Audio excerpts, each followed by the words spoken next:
Get hype, get hype, get hype, boys and girls. Monday's podcast, One Persona Speaks, about to go live in 60 seconds.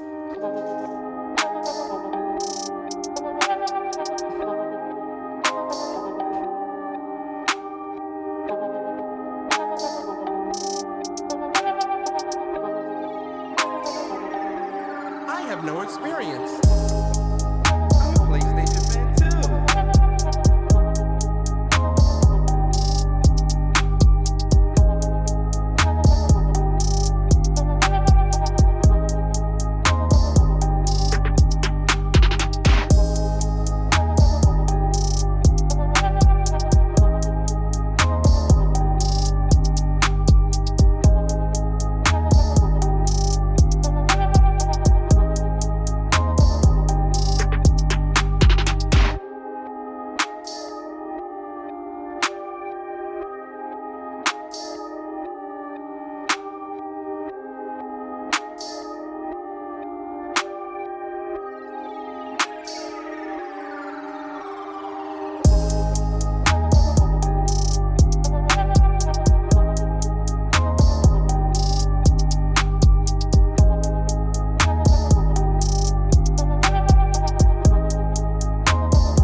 What? See, every time I do a podcast, you hear the siren?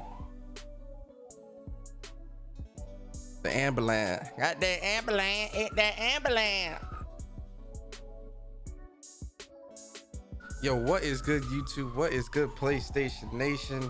It is your boy Persona of Gaming with Persona, host of When Persona Speaks, host of When Persona Interviews, and one half of the host of What's Up PlayStation Podcast every Saturday morning at 11 a.m. Yo, is this like siren? Is this siren like right there? Like, people move out the way so the goddamn ambulance can go.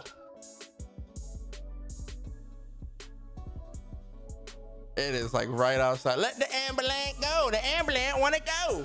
It's the ambulance. Jesus Christ. I don't want you guys to hear that. I'm just giving like the ambulance a second to move past. I know how annoying that is.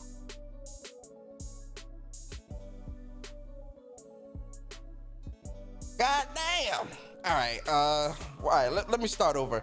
What is good, YouTube? What's good, PlayStation Nation? It's your boy Persona of Gaming with Persona, host of When Persona Speaks, host of When Persona Interviews, and one half of the host of What's Up PlayStation Podcast every Saturday morning at 11 a.m. And respect my time, ladies and gentlemen. Respect my time. I got a wife and kids. Respect my time. Respect my time.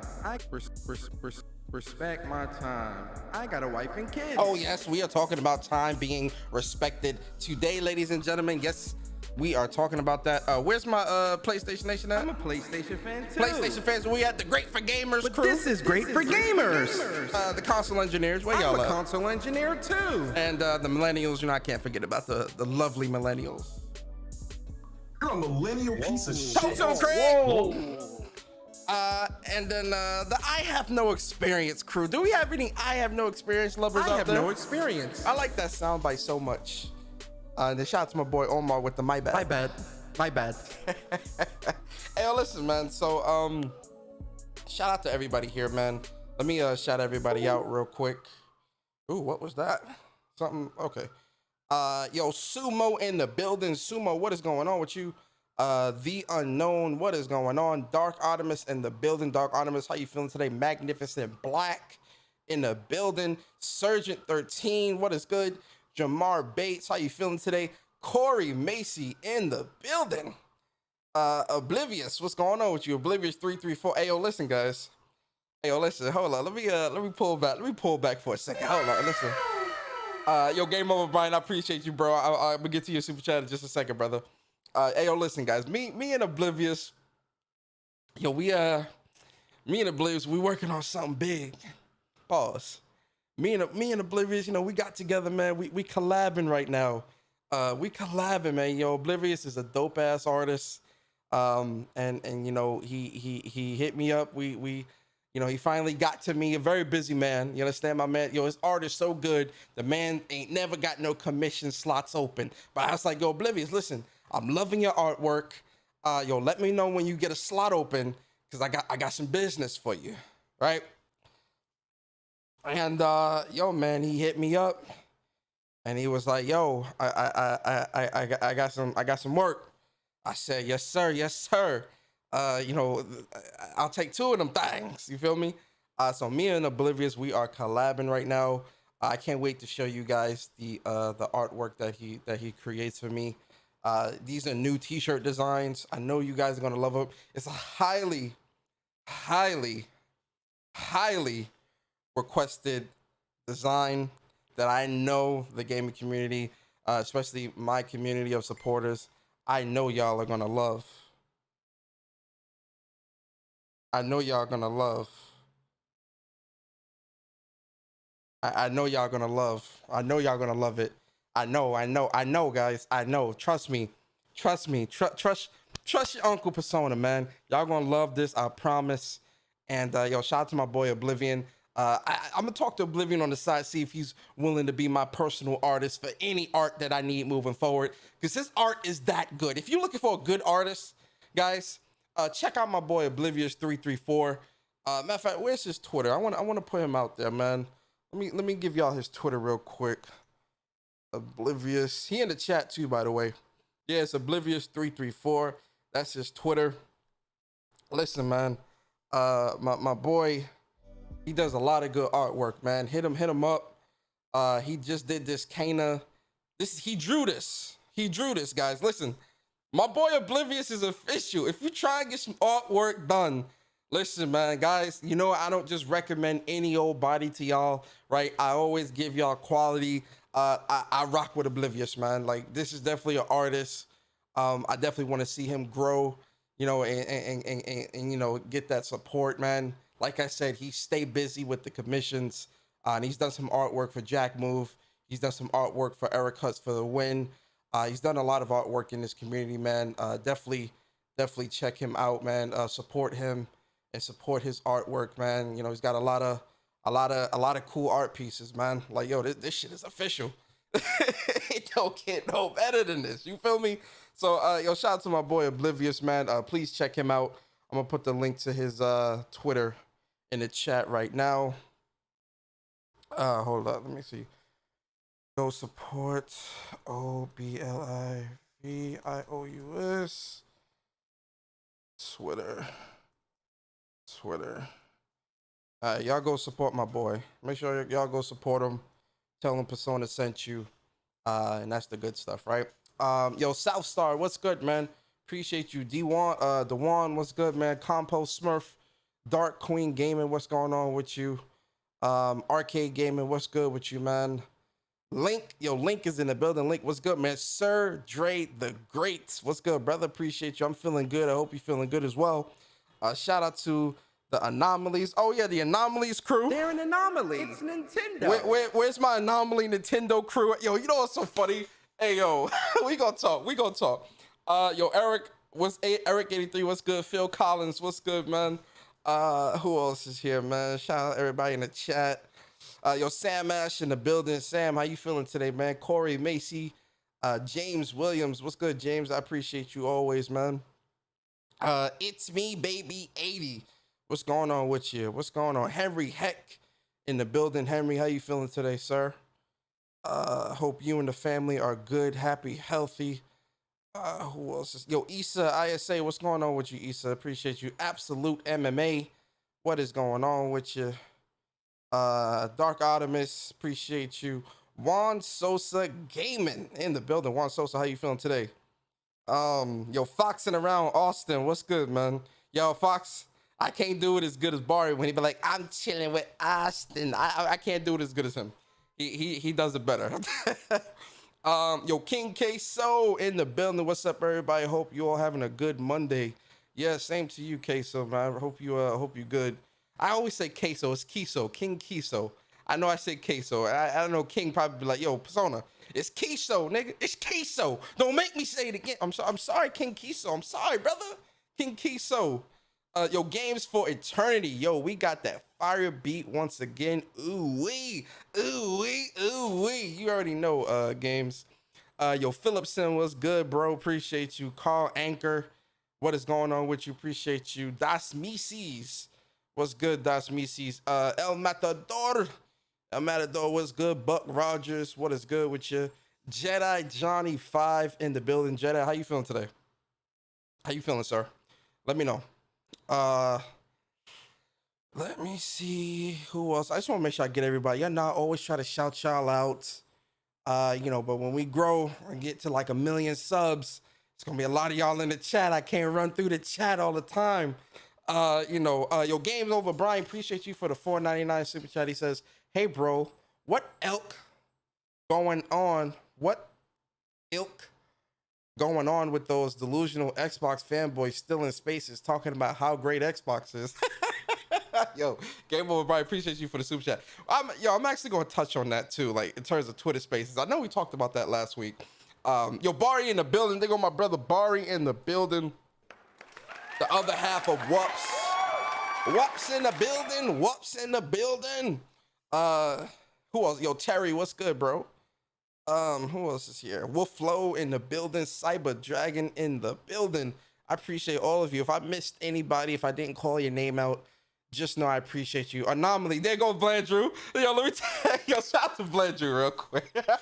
Yo, Blandrew had a really great spaces last week, right? Where he was, you know, talking about Nintendo. And listen, when when the Nintendo Direct was over, I definitely wanted to hear Blandrew's thoughts. I'm glad he did that Twitter Spaces because those are the Nintendo thoughts that I was looking for. Because when Blandrew is happy, then I know it was a good Nintendo show for the Nintendo fans. Because Blandrew was happy. You understand? Shout out to Blandrew. But see, here's the thing. Because Blandrew said it in his Spaces. A couple people said it. Like, oh, well, was it Blandrew? No, it wasn't Blandrew, but I think it was... It might have been one of the... Listen, it's been so many Twitter Spaces, I can't keep up, right? But I remember hearing one of the Twitter Spaces where they were asking like, oh, wow, well, Nintendo needs to do this, Nintendo needs to do that. And you know what they say? Well, Nintendo's an anomaly. They're an anomaly. They're an anomaly. It's Nintendo. They're an anomaly. You know how they go, guys. You know how they go. And so... I'm sitting there and I'm like, oh my God, the anomaly excuse. It's not just jokes. People really do use that excuse. But I do think Nintendo's Direct last week, you know, all jokes aside, there was like maybe four or five games there that I'm definitely picking up, right? You know, including, you know, Metroid Dread, you know, Pokemon. Which one is that coming out? Is it Ruby Sapphire? I forget which Pokemon, or Golden, I forget which Pokemon is coming out the end of this year. But then also the beginning of next year, Pokemon Arceus or whatever. I'm definitely picking that up. You know, the Kirby Forgotten Land, that looks dope. Bayonetta 3 looks cool. I know there's a lot of, you know, I know on Bari's stream, your PS5 hype, what's good? Paradox Cluster, what's up, man? I know on Bari's stream last week when we were watching it and talking about it, there was definitely a noticeable difference of like, you know, they definitely toned down the sexy, if we will, when it comes to when it comes to Bayonetta 3. It's definitely toned down, in my opinion. But you know, I'm definitely. I've never played the Bayonetta series, right? I have Bayonetta 1, right? With the Vanquish bundle, right? I just haven't like gotten around to really playing it yet, per se.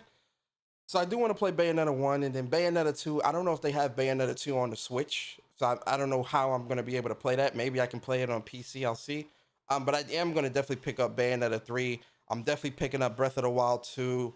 You know, so there's definitely quite a few games that yo, Mr. Go Try Hard Gato Chill, what's good? Immortal Black, what's up, man? There's definitely a couple of games that Nintendo Direct that they did show. Like, you know, I'm picking up Shin Megami Tensei 5 in November. You know, so there's definitely a couple games there that I'm definitely picking up, right? So if there's games that are showcased and I'm definitely definitely have me hyped to play and things like that, it's a good show. So for me personally, you know, they show some gameplay, and I see that's one of the things I do like about Nintendo Showcase. When Nintendo does these directs and things like that, they definitely they'll show off some gameplay. They'll definitely show you some gameplay. That Kirby Forgotten Land got me hyped.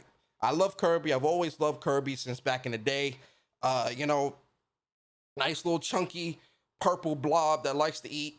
You know, Kirby, that's my boy. You know, I've been rocking with Kirby since I was young. So, you know, I've always loved Kirby. So that Kirby Forgotten Land, I'm very excited for that, right? So I definitely think it was a decent showcase. If I had to put a score to it, an 8, 7, I'm floating around between a 7 and an 8, right? Because you know, it was a cool show. Now, was it like knock your socks off crazy for me? Absolutely not. I mean, you know, and I know a lot of people, well, Persona, that's because you're a PlayStation fan, so of course you're not gonna. No, I mean, I'm being real. I'm realistically looking like, you know, they have some cool stuff there. A lot of DLC, and I know how this community is. Well, you know, I don't really like DLC because it should have been in the game, and you know that they're cutting stuff from the game so that they could sell it to you later. All that stuff. You know how this community is. But when it comes to Nintendo, they're an anomaly. They do the same things and people have no problems. They showed a lot of DLC for some of their games, and a lot of people didn't have an issue. But when it came to Ubisoft or these other showcases back during E3, people were like, myself included, we do not need to see DLC at showcases. You're wasting respect my time. Respect my time. I got a wife and kids. That's what they told me. That's what they told us, ladies and gentlemen, myself included, right? I'm adding myself to that bunch, right? We've all said it. Cool? So, you know, but again, when it's Nintendo,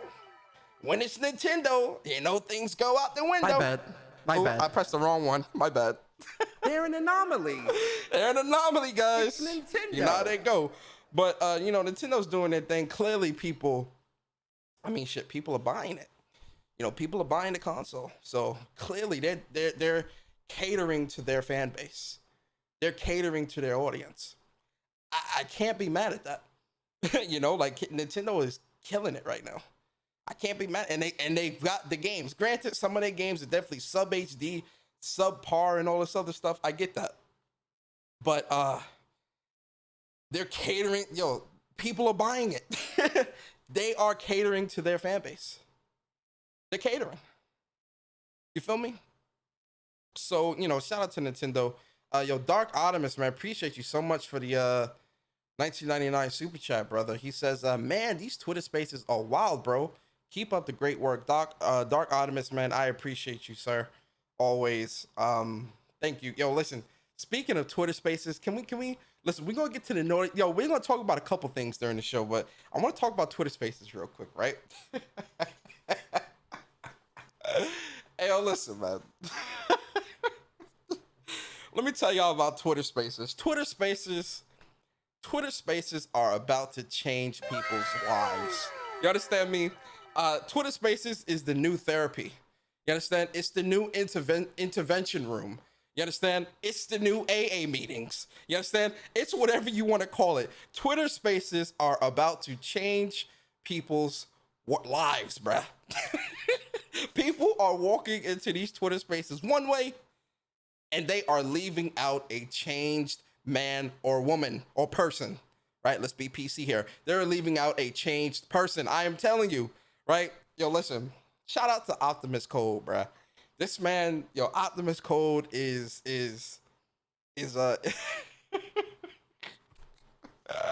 Optimus Code is a very, he a different type of brother, man. Like,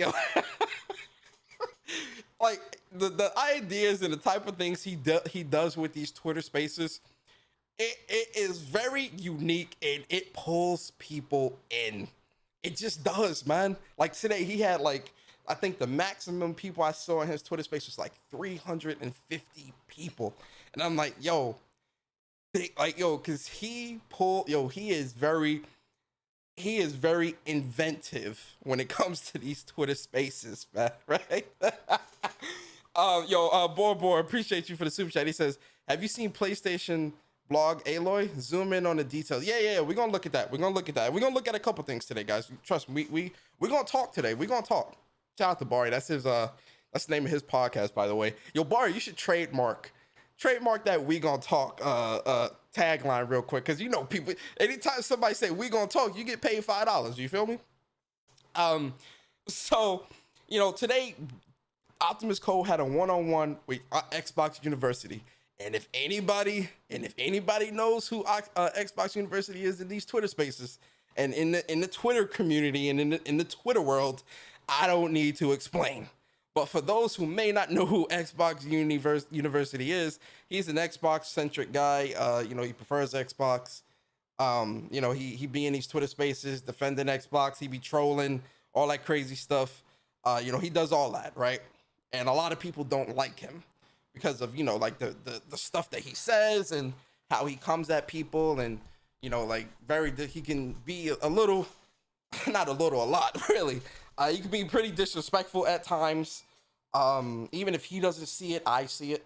And I think a lot of people in the community see it. Now, granted, some of it is, but especially what I seen today, I'm like, this is a little much, right? But, this one-on-one, it was supposed to be on one-on-one. From the way Code explained it, it was supposed to be on one-on-one, kind of like a PlayStation versus Xbox type of thing. Like, talking about, the different things and kind of bringing up things that he said or done and explaining himself, and then, Code would rebuttal and things like that. That's how it was initially set up, right? It ain't go that way. And if anybody was in that Twitter space today, that Twitter space did not go that way. Okay?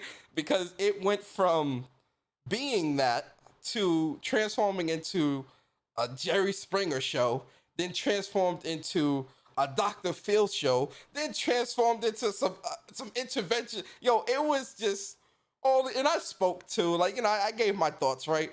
Because like it was just a culmination of things. The show, it was a lot of highs and lows, and I'm sitting there like, yo, like it it's so entertaining that you can't not listen. Twitter Spaces, like I would never like leave, you know, Twitter Spaces is a great thing, but that's not really like something that I would, 'cause I see people in the chat saying, oh, Persona, don't leave YouTube for Twitter Spaces.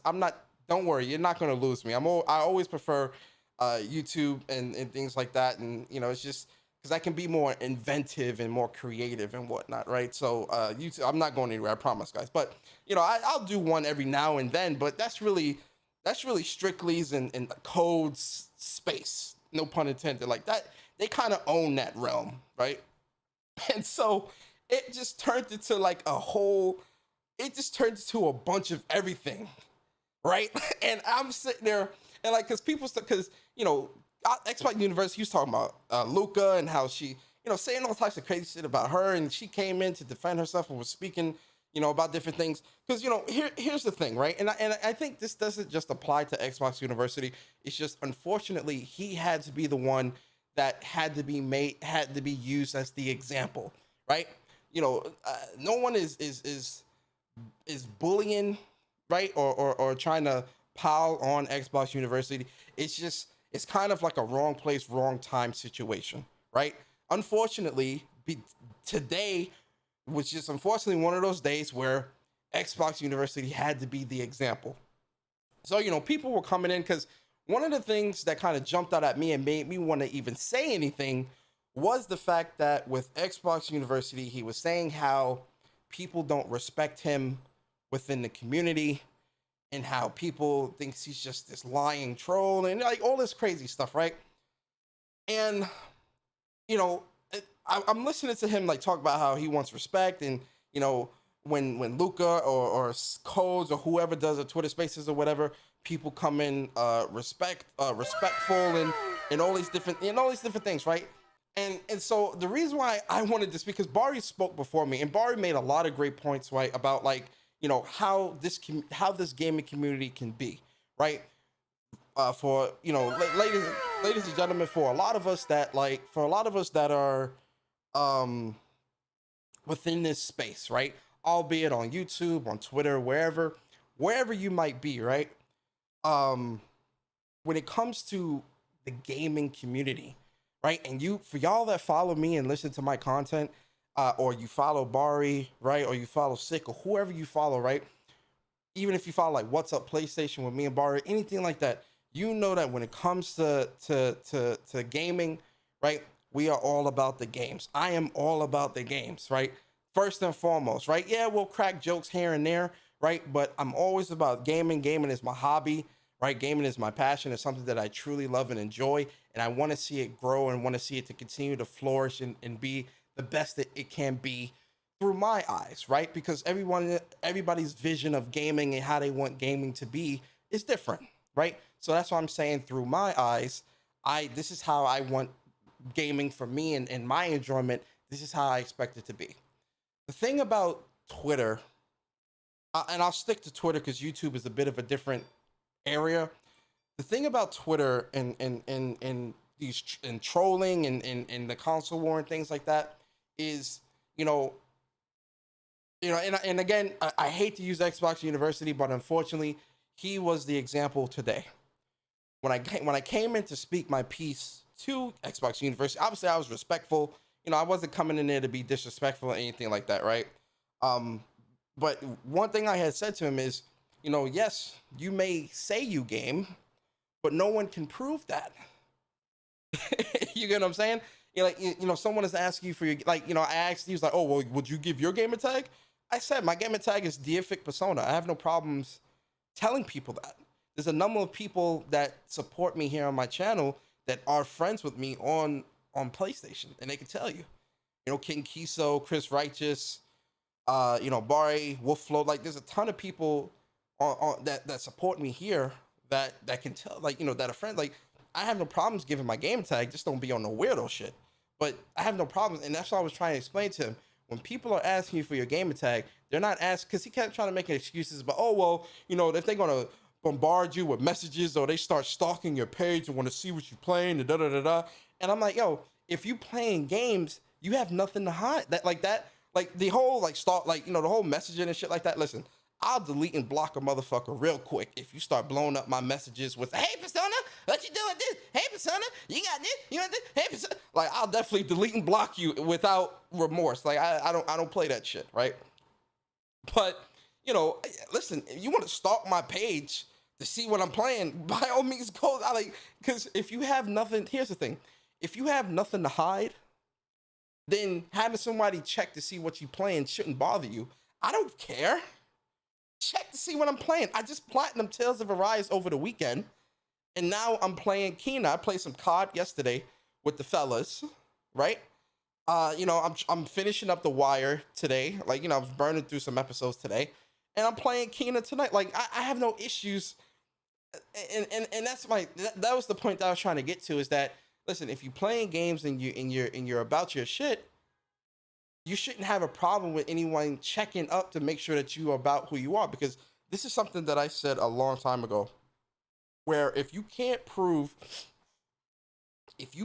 prove or validate that you're actually gaming, why should anybody listen to what you have to say? Why should anybody respect your word or your opinion? The reason why Optimus Code, the reason why Jay Barry, Sick Humor TV, BG, Jack Move, whoever, the reason why those people, and see, you can't make it a PlayStation versus Xbox thing, because it's not that. The reason why those people that you name get the respect that they get from people within this community is because they are actually out there playing games. It is visible. They can see it. BG streaming Kena Bridge of Spirits right now. Bari just did a whole 4-hour stream for COD yesterday. Look through Bari's Twitter. Look through my Twitter. Look through whoever's Twitter. You see gameplay. You see, you know, talking about gaming, and like, it's visible, right? That is the thing that people want to see. Yes, you know, you'll scroll through the timeline. You'll definitely see people talking about the console war shit, making jokes here, talking about this, that, and that. You'll definitely see that. And I'm not saying that you're not, but you will always see gaming. And that is why people within the community, they can look at somebody that may troll a little bit, like someone, you know, I'll use Barry or myself. And it's not really trolling, right? That's the other thing. A lot of people think what people saying is being funny. No, that is people, that is definitely what I'm not going to speak for everybody. I'm speaking for myself. A lot of shit that I'm saying, I mean that. That ain't me trying to be funny. I mean that, right? But the reason why people respect what, you know, someone like Barry or whoever, or Optimus or whoever, what they have to say is because they're actually gaming. They're actually playing games. And so he's like, oh, well, you know, if you scroll through my timeline, you'll see that I was actually playing games. I'm like, I get that. But the first impression for a lot of people, unfortunately, is the fact that you come off as a troll. So because you do that and you don't want to show your gamer tag or give your gamer tag and making excuses and things like that, people are going to write you off and not really respect what you have to say, because you come off as evasive. You come off as if you have something to hide. And I said that to him because, I kind of understood what he was saying. Like, oh, people don't respect me or whatever. Listen, man, it's the internet. Anyone can lie and say they're doing this, this, and this. You have to show proof. Because if you want people to respect you, respect what you have to say, especially when it comes, and I'll keep it in the realm of gaming, right? If you want people to respect what you have to say when it comes to games, you got to show that you're playing these games. Like, when it comes to sport, and see, that's the problem within this community too. You often have a lot of people speak on things they don't really have experience with. I would never speak on 2K or Madden or FIFA or MLB because I don't play sports games. I'll say, if someone asks me, oh yeah, Persona, what do you think about, the new 2K? I can't really speak to it because I don't really play sports titles, but from people that I do know and do follow that do play those types of sports games, they say they like it or they say they're not really feeling it. I don't know. I don't really play those or follow those, right? There's love. That's the thing. Everybody wants to be the know-it-all guru, right? But don't know it all. I'm not gonna sit here and pretend like I know everything, because I don't. There's levels to this. There's levels to this. You know, and a lot of people have a hard time accepting the level that they're at. That's the problem. Everyone want to be on top. Everybody want to be the king of the hill, but everyone can't be the king of the hill.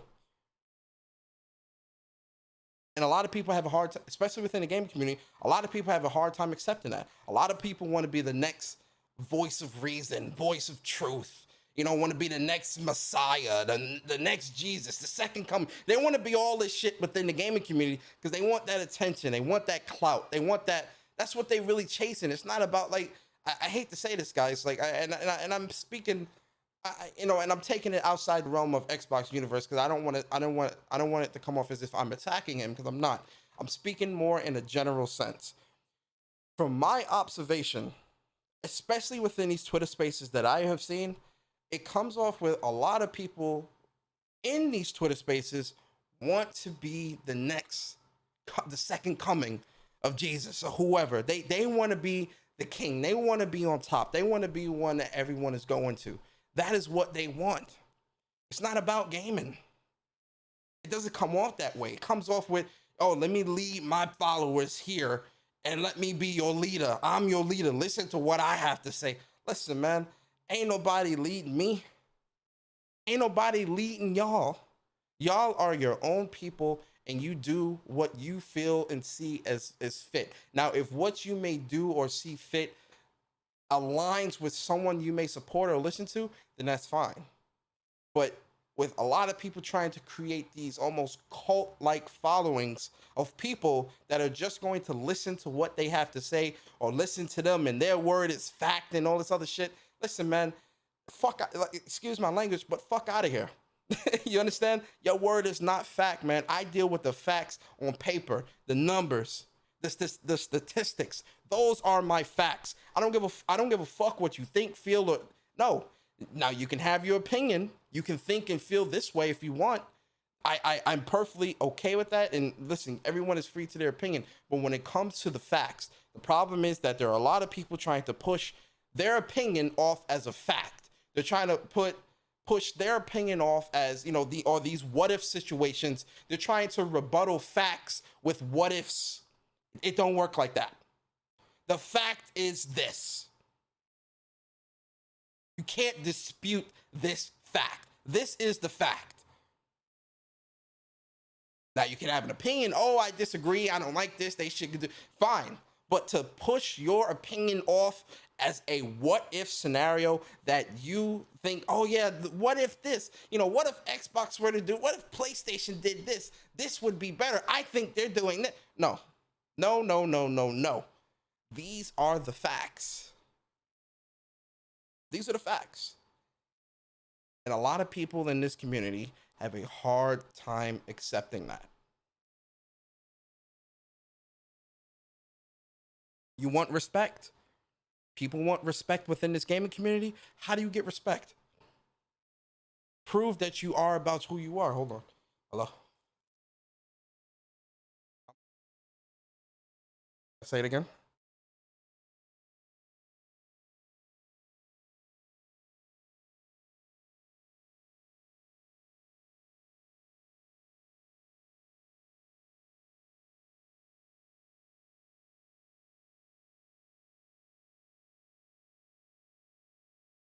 Sorry about that. I had a phone call. But the facts are the facts, right? People cannot pass off what they think or feel as a fact. And no, it's not a fact. That's the problem here. In these Twitter spaces, one thing that I've learned from these Twitter spaces is that, in all of them, I'm talking to all of them, even the good ones, because there's a lot of bad apples that get into the good ones as well. There's three things I've learned from Twitter spaces. One, a lot of you motherfuckers love to talk. You motherfuckers love to talk. Okay? That's one. Trust me, it's good entertainment though, so don't ever change. But yes, you motherfuckers love to talk. Two,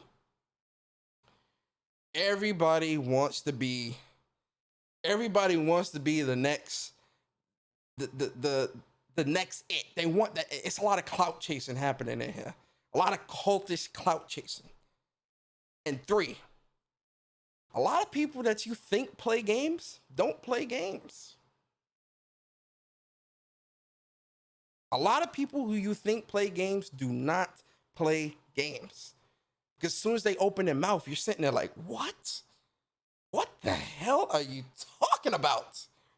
Huh? Hey, yo, one more thing before we move on.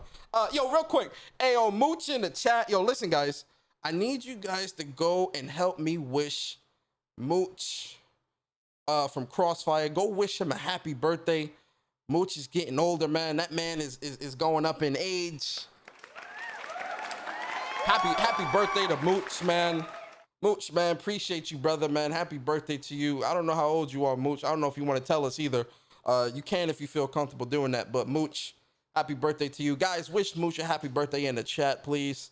Mooch, appreciate you. Yo, Dark Queen. I know Dark Queen, her birthday is tomorrow. So, you know, happy early birthday to Dark Queen. But yo, Mooch, man, happy birthday, bro. Appreciate you. Yeah, I'm almost. And make sure you guys check out Crossfire Podcast every Friday night at 7 o'clock with him, Brap, Forte, Worry Ward, Crap Gamer, you know, Slow Mo, whoever comes through. He has a very lively bunch of people who comes through. So definitely check that out. Xbot 448. A lot of cool people over there, so check that out. Also, Slow Mo. So speaking of Slow Mo, Slow Mo's in the chat. Slow Mo, appreciate you as well, sir. Strictly, appreciate you, sir. Appreciate all y'all in the chat, man. Appreciate y'all. One more thing before we move on from this Spaces thing, right? I need to talk to you kumbaya folks out there, aka Jehovah's Witnesses, right? Yo, you ever be chilling at home, right? Playing the game, you know, about to get it in with your girl or something, or I'll say your significant other, be more PC about it. You about to get it in with your significant other, or you're in the middle of getting it in with your significant other, right? And then you hear a knock at the door. So you say, I'm gonna ignore it because it ain't that big a deal. So then 2 seconds later, you hear another knock at the door. So you like, damn it, man, who's this at the door? So you put your clothes on, or you stop cooking, turn off the stove and all that shit. Whatever you doing, you jump out the shower. You might be in the shower or whatever, right? And you go out the door. You be like, who is it? Yes, baby. My name is Sister Clarence, and I'm just wondering, do you have a church home today? What? What can I help you with? Well, listen, baby, we all at the church down the block. We are Jehovah's Witnesses. Listen, I want to just give you this. I just want to give you this pamphlet, baby, because I want you to, I want you to find the Lord. So I need you to read this pamphlet, and it's like, hey, yo, what? Nah, listen, miss, I'm good. I ain't trying to, do all that. I know, baby, listen. We want you to get saved now, baby. And if you want to get saved out here, baby, you're going to have to find the Lord. All I'm asking for you, baby, just take the pamphlet, baby. Ah, damn it. Listen, miss. All right, I'll take the pamphlet, but I'm good. I'm good. I don't need to see that. I'm good. Jehovah's Witness, whatever you want to call it. I'm good, miss. Like, I'm good. All right, baby. I'm going to leave the pamphlet in your mailbox, okay, babe? All right, you have a good day, babe. It's like, what? Right? So, that's how I look at, like, these kumbaya gamers that come into these Twitter spaces talking about, hey, guys, I'm going to do the old, hey, guys, baby, listen, I'm just coming here to tell you I love Xbox, I love PlayStation, I love Nintendo, I got all the consoles, baby. Why can't we all get along, baby? All that crazy stuff. And it's like, yo, this is a Twitter space, a debate, right? And you want to come in talking about, oh my God, you know, gamers should just get along. Gamers should just do this. Why do gamers even have to have an allegiance to a console? Why do you care about? And it's like, yo, bro, what? What? Yo, if you don't like it, then leave. Yo, if they want to debate about this company versus that company or this game versus that game, why do you care? Why do some people feel obligated? Why do some people feel obligated to even jump in and say that? It happened today, and I'm sitting there and I'm like, bro, if you don't like it, leave. I want to hear this debate. Listen, I don't care what nobody, I want to hear the debate. If someone is debating, I want to hear it. You understand? I don't care. Like, listen, we all love this console, that console, whatever. I want to hear the debate. I don't care what nobody's trying to come and talk about. Oh yeah, we all need to get along. Listen, take that bullshit down the block. I want to hear the debate. You feel me? I want to hear the debate. I want to hear why Xbox is going to win the generation. I want to hear why Xbox needs to purchase Take-Two. I want to hear why PlayStation having Marvel deals is going to be what puts the nail in the coffin for Xbox. I want to hear those debates. That is what I want to hear. I don't want to hear some kumbaya gamer coming in talking about, hey man, hey guys, we all just need to get along. We all just need to just enjoy gaming. Hey, yo, bro, what? Move on, man. Just go back to listening or leave out the spaces, bruh. Like, you don't need to come in doing that because realistically, you're doing too much. It's like being at a party. Say you at a house party. Say this is high school. Say you back in high school, right? And you go to a house party. And you and your friends, y'all all drinking, y'all knocking back shots, your girl grinding all over your jock, man, like, you know, good music, y'all getting drunk and all this. And then you got the one person on the side, guys, I think you're drinking too much. Guys, we don't want to be too drunk going home to mom and dad. Guys, don't do that. Don't grind like that. Like, bro, you killing my buzz. You killing my vibe. Go somewhere. Like, leave. Like, I want to knock back shots, and I'm trying to do that Dutzy wine or whatever.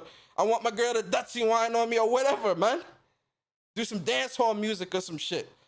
Like, listen, man.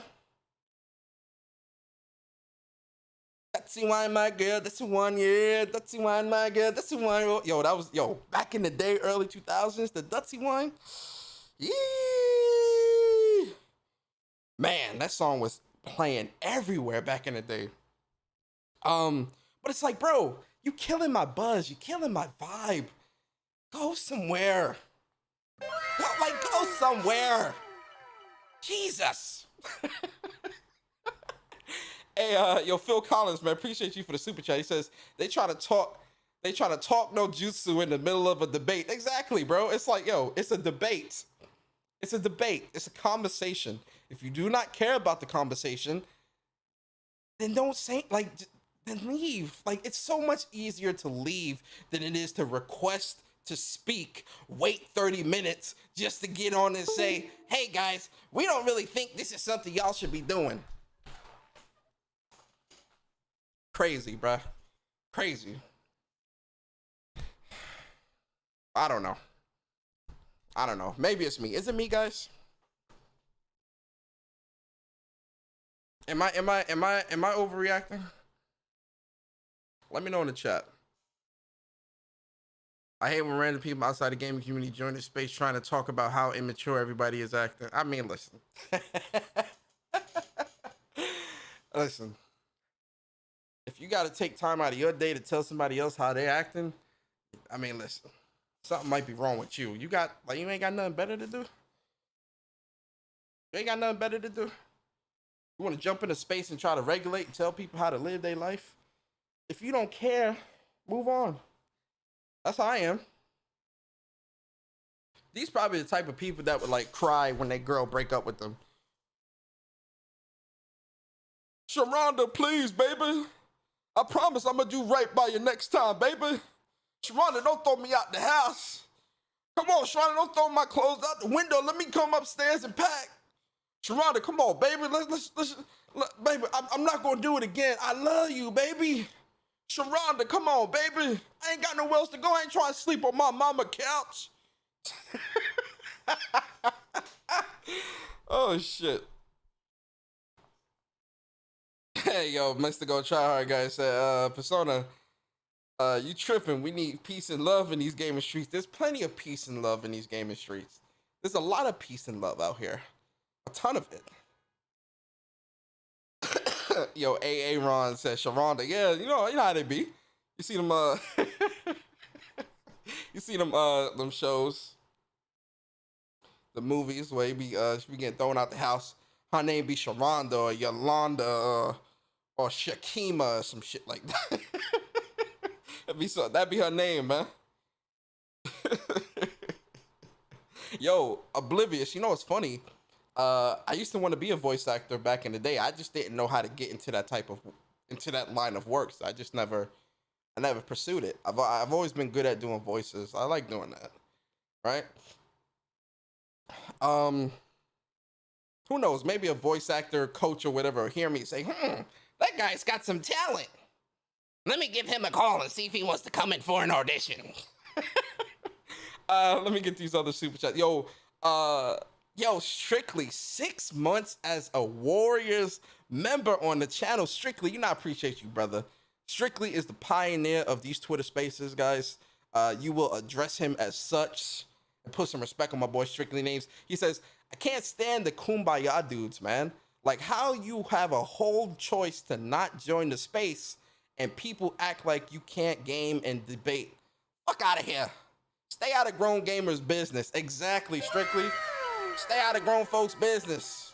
Yo, Stranded Gamer, man. Stranded Ninja, appreciate you, man. He says, it's far too many guys I got that always complain about the spaces as if each one is console war stuff instead of listening. Lurking ass dudes. Yeah, that's what I'm saying. Like some of these Twitter spaces are really good. No lie. Really high quality, good Twitter spaces. Like, yeah, I've already talked about that last week. It's really good. Like, you know, Chris Righteous, Optimus, you know, Strictly, Luca, you know, it's a lot of cool people out here that's doing like really good Twitter spaces that you should check out. Legit. But all right, let's give Naughty Dog this smoke. Ooh, hey. Respect my time. I got a wife and kids. Oh, Naughty Dog, you think we forgot about you? Respect my time. I got a wife and kids. Oh, we was just talking about spaces for 10 minutes. Respect my time. I got a wife and kids. Don't think we ain't forget about you, Naughty Dog. Respect my time. I got a wife and kids. Naughty Dog, respect my time. Respect my time, Naughty Dog. Listen, Naughty Dog, I love you. Neil Druckmann, the whole team, if any of you might be listening, I love all of you. I truly, truly do. I mean that from the bottom of my heart. I love and appreciate the joys and the wonders and the excitement that you have provided me for 10, 15 years. I appreciate all of you. Respect my time. I got a wife and kids. Listen, I'm a PlayStation fan. I'm a PlayStation fan too. You know, from Crash Bandicoot all the way up to last. Listen, Naughty Dog, you guys have a very special place in my heart. And my hearts. You have a very special place. But listen, Naughty Dog, we gotta talk, right? Because I believe, and guys, you know this from, I talked about this a number of times, fans versus enablers, right? When it comes to being a friend, a true friend, or being a true fan, you got to be able to talk on the W's and the L's, right? Now, let me put the disclaimer out there because I know somebody in the chat is going to say, well, Persona, you just gotta be patient, Persona. Patience. You gotta be patient, alright? I don't know why you being so angry, Persona. They said that as they working on it, so why are you even talking about this? Just be patient. You know what I got to say to you? Do I have a sound for that? Stop it. Get some help. Yeah, I'm gonna have MJ tell you. Stop it and get some help. I know that. Okay, we all know that, right? Listen, I understand that Naughty Dog is working hard to put out a high quality product. But see, here's the thing. And I know people are gonna say, well, you can't compare the two because they're two different companies. They're doing two different. Nope. We're gonna make comparisons for two reasons. One, they're both under Microsoft's. They're both under PlayStation's umbrella. That's one. Two, one came on much later, and they're showing a much higher work output and work ethic in the moment. And listen, I love Naughty Dog, but I believe iron sharpens iron, right? We got to keep Naughty Dog sharp out here. We got to make sure that Naughty Dog knows and understands that the fans, the true fans, not these fly-by-night, outrage trolls that be trying. Well, this is not right. I'm not talking about them. I'm most specifically speaking about the fans, the true fans out here, right? We got to keep Naughty Dog sharp because the fact that Insomniac, and listen, I love Insomniac. Ted Price, Brian Ithar, Brian Norton, James Ham, Lindsay. I love all y'all. I love you all and the team. I love y'all. I wholeheartedly do. You understand? Insomniac came on the scene and said, hey, yo, hold my beer. Because I'm about to show y'all what a development studio is supposed to do. We supposed to put in that work. We supposed to pump out these games. Listen, Insomniac got bought in 2019. They put out Spider-Man 2018. Ladies and gentlemen. They put Spider-Man out, fire. They got bought in 2019. They put Miles Morales out in 2020, fire. Turnaround 2021, they put out Ratchet & Clank Rift Apart, fire.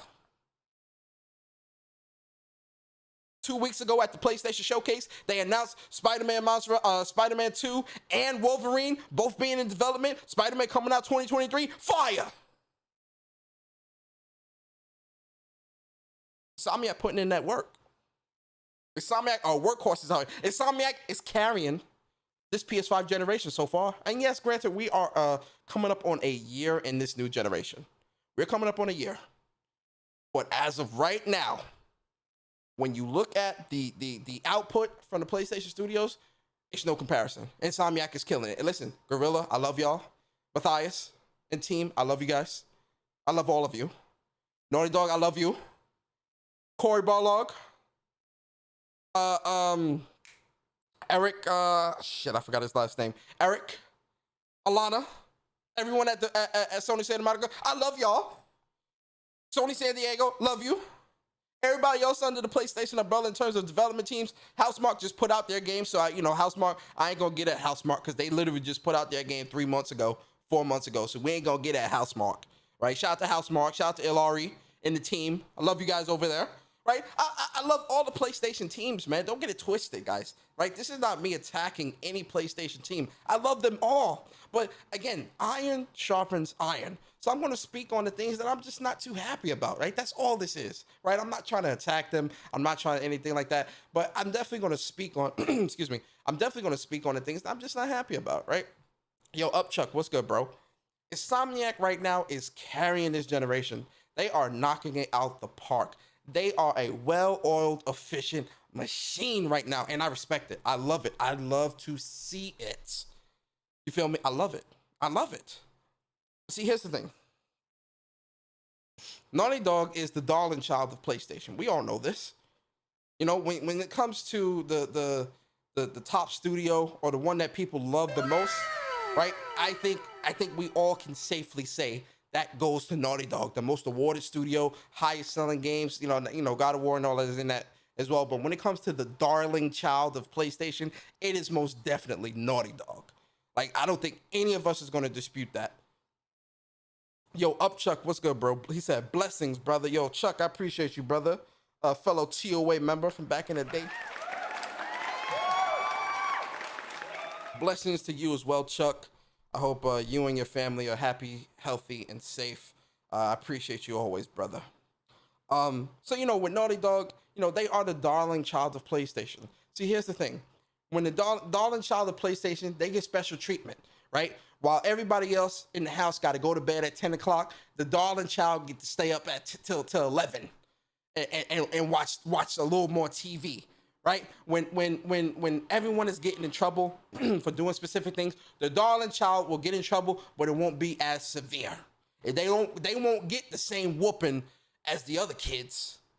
You know, the darling child ain't got to go outside and get a switch. Darling child just get a week of being grounded and got to stay in the room, right? The darling child can get a little extra allowance, extra $5. The darling child can stay out with her friends a little past curfew to go to the movies or whatever. See, the darling child gets special treatment. But see, here's what happens. When a darling child grows up, the darling child expects the world to treat them as such. Absolutely not. Absolutely not. Yeah, your family, they may spoil you and think the world revolves around you, but when you get into the real world, absolutely not. Because there's always going to be someone that deserves more than you. There's always going to be someone that's going to get more preferential treatment than you, and you got to know how to handle it. This is where Insomniac comes in. Because prior to Insomniac, Naughty Dog was a darling child. Naughty Dog couldn't do no wrong. Naughty Dog is output, and no one had an issue. No one had an issue. See, you get somebody, and this is why competition is good, because you get somebody hungry. You get a lion into the den that's hungry. Naughty Dog, Insomniac is hungry right now. They starving. You get somebody like that onto the scene and really see how these games are supposed to be pumped out. How these games get announced. You start looking at everybody else like, well, shit, what's going on? That's what this is. And that's why everyone is looking at Naughty Dog like, yo, what's going on? Listen, 300 awards, the most awarded game of all time, game of the year's out the ass, some of the best games in the business, some of the best developers in the business, some of the best game directors in the business. You got a nice big show, Last of Us being directed right now on HBO. We all get that. But Naughty Dog, baby, I love you. The community loves you. We rock with you. You still are the darling child. But listen, this Last of Us 2 day that just happened, unacceptable. It's unacceptable. And listen, I might be I might be the only one on this hill, and that's fine. For me, unacceptable. And then so the Last of Us Day, they announced a photo mode in Last of Us Part 2. Come on, man. Come on. Then obviously they announced the Joel statue. They announced the merch and all that stuff. And then they said, wait, guys, hold on.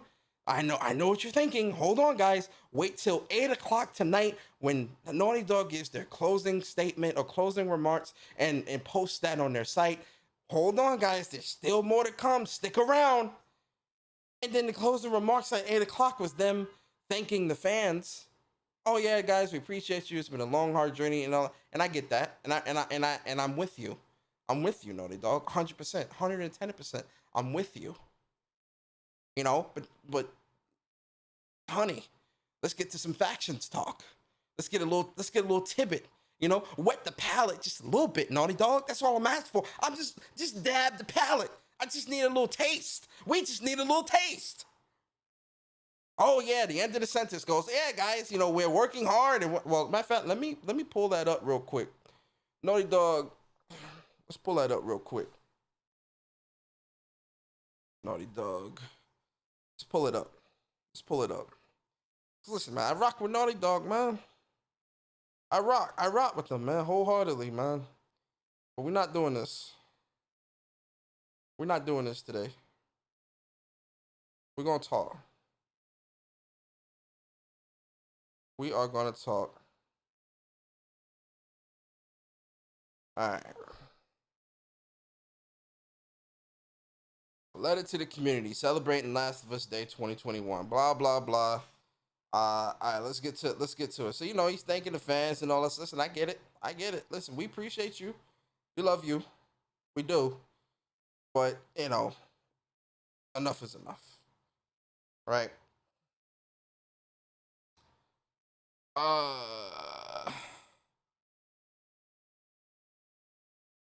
So Last of Us Day is a chance for the credible team inside the studio who trusted the vision of the heart of this franchise and saw it through its fruition You're the best, and the ripple effect of your efforts are leaving lasting remarks around the world. You know, we hear that, blah, blah, blah. Yeah, it's lovely, Naughty Dog, blah, blah, blah. All right, let's get to this. In short, we're working on it. We see the community comments as many of you clamor for multiplayer and want updates. For now, we'll say that we love that. We'll say that we love what the team is developing and want to give them time to build out their ambitious project. We'll reveal more when it's ready. That to that end, we've been busy. We've been busy growing our team inside the kennel since The Last of Us Part 2 launched, and we are currently in full swing of hiring for multiplayer related positions. Hint, hint. So if you or somebody you know qualifies for anything you see on our job page, apply.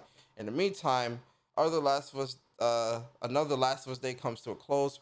We hope you've had as much fun with us today as we've had been putting it together, and we'll be watching closely for all the epic photos, art, and stories you send our way in appreciation, blah, blah, blah. Listen. Let me switch back. Listen, man. Listen. What?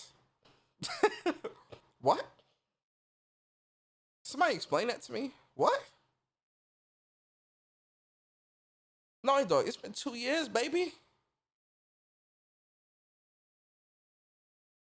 It's been 2 years.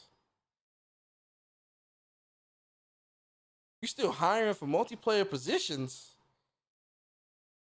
When are we supposed to be seeing this game? You couldn't give us anything to kind of just tie. Yo, people have been begging for this, for just a taste of factions, just a taste of the multiplayer, just a taste, just a teaser, something we can actually visually see. And you talking about you still hiring for multiplayer positions? Yo, I get you the darling child, Naughty Dog. I get it, but absolutely not. I can't let that slide. What the hell are you doing? People have been begging for factions for just a taste since Last of Us 2 launched, and really prior to that. People have been begging. And you can at least just give us a little taste, a little dab on the palate. Come on, Naughty Dog. We even got a teaser of Wolverine, and that doesn't even have a released year. We got a teaser for KOTOR, and that doesn't even have a released year. Naughty Dog, you are the darling child of the industry, but right now, you're not moving like it. And if I'm the only one to say it, so be it. Because, you know, it's a lot of people, oh, well, Persona, give them time. Oh, well, Persona, they need time. Oh, well, Persona, you're overreacting. Oh, well, Persona, they're working on it. Nah, I don't want to hear that, bruh. Because that's what all these awards and shit, it's going to their head, man.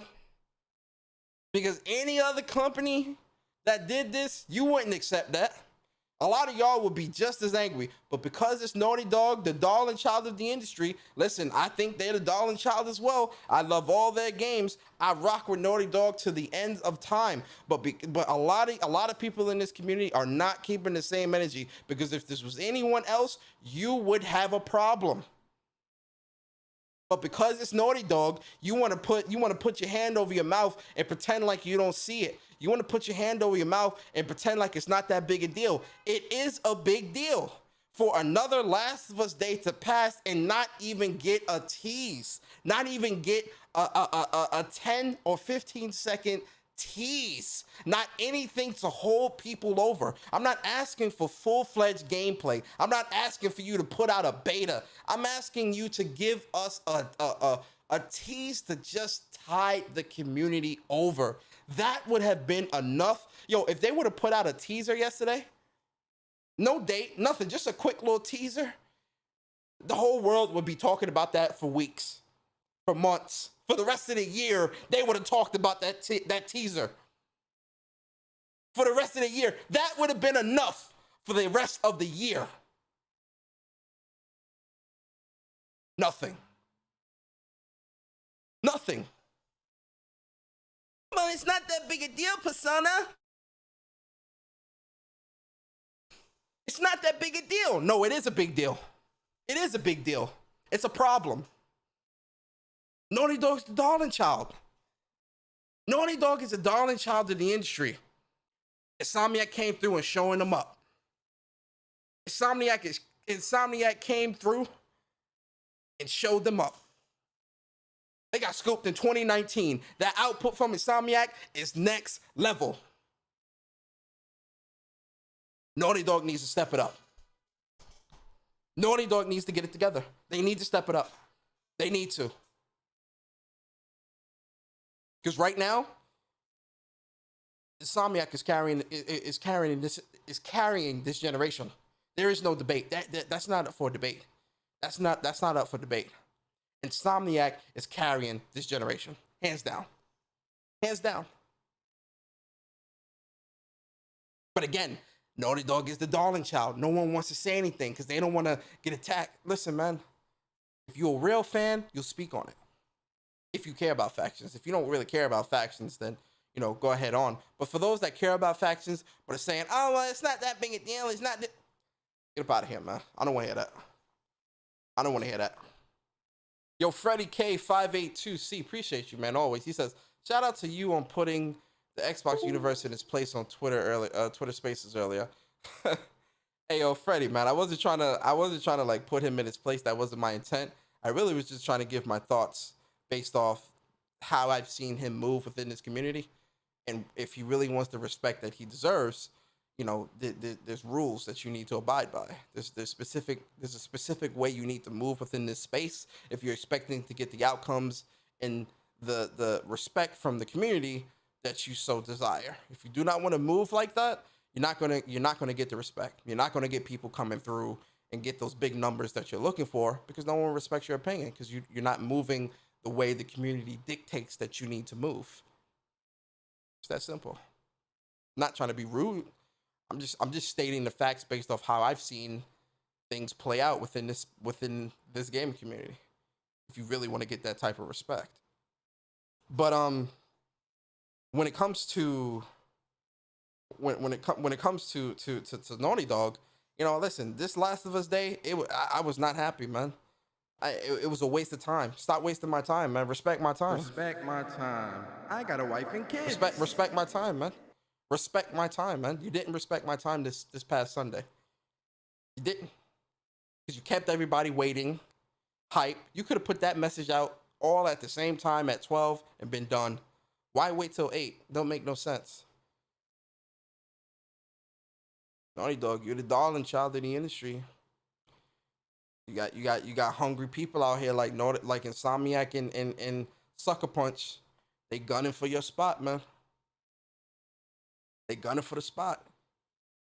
Sucker Punch put out a full-fledged open world game as well, and a multiplayer, and was still updating everything this year and put out an expansion and all that. Naughty Dog, there's no excuse, man. There's no excuse. Naughty Dog, Sucker Punch put out a full-fledged game. They put out the multiplayer in October of last year. This year, we got the Iki Island expansion, which is like another 10 hours of gameplay or more, depending on how you play it, and got a new mode and new weapons and stuff like that for the multiplayer portion of the game as well. It's no exception, man. Insomniac put out 2 games. Miles Morales at the start of the new generation last year in November, and put out Ratchet & Clank this year in April. It's no exceptions, man. I'm sorry, man. There's no exception. Oh, excuse me, not April. June. There's no exceptions, man. There's no exceptions. No.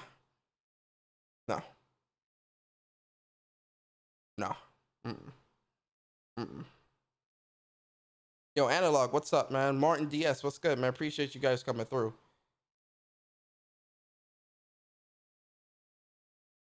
Sam, I think they can.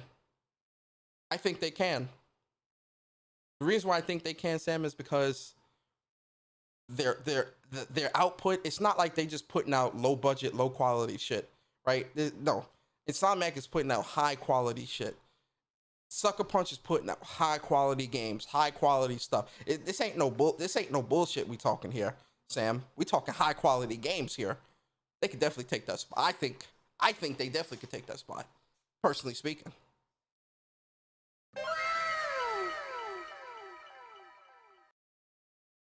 Yo, Boro appreciate you. He says they released 2.5 games last gen. Chill, Persona. All right. All right. You got it. Y'all got it. Even the trailer was spoiled too much NDA related stuff. Yo, Bayonetta 3 FPS editing. Who the hell is that? Who the hell is Bayonetta? How the hell are you a mod? Who is that? Who's Bayonetta? I don't know who that is, but they're a mod on my channel. I can't recognize the name. What up, Bayonetta? Tell me, oh, you probably changed your name from something. What was your name before? This is true, but I want to see them get the ratings that to go with it. Then they would have talked Naughty Dog top spot. I mean, fair enough. You know, listen, Naughty Dog is definitely still like top. Like, listen, I'm not saying that Naughty Dog isn't the top developer, right? I'm saying that Naughty Dog being the top developer, they need to. There's unfortunately with them being the top developer and the darling child of the industry, that means that certain rules don't apply. Oh, that's logical. Oh, logical. What up, man? Certain rules don't apply to Naughty Dog, right? They can definitely bend the rules and get away with a lot of stuff. But it comes to a point where, you know, it's like, all right, you know, I hear you, but we still need to get something here. Right? Right? Like, I get you guys are working on it, but like, how far along are you? What are you creating? What is that? Like, even a blog article explaining the premise, explaining the idea of what you're trying to build. Something. I want something. That's all I'm asking for. That's all a lot of people that are waiting on factions, that's what they're asking for.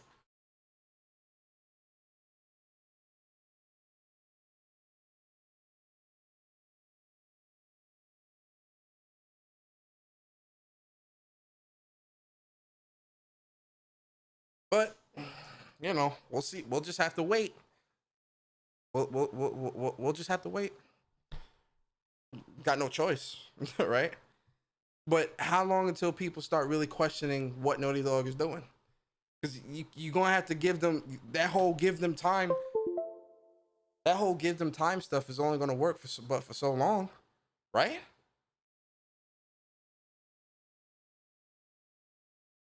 So I thought.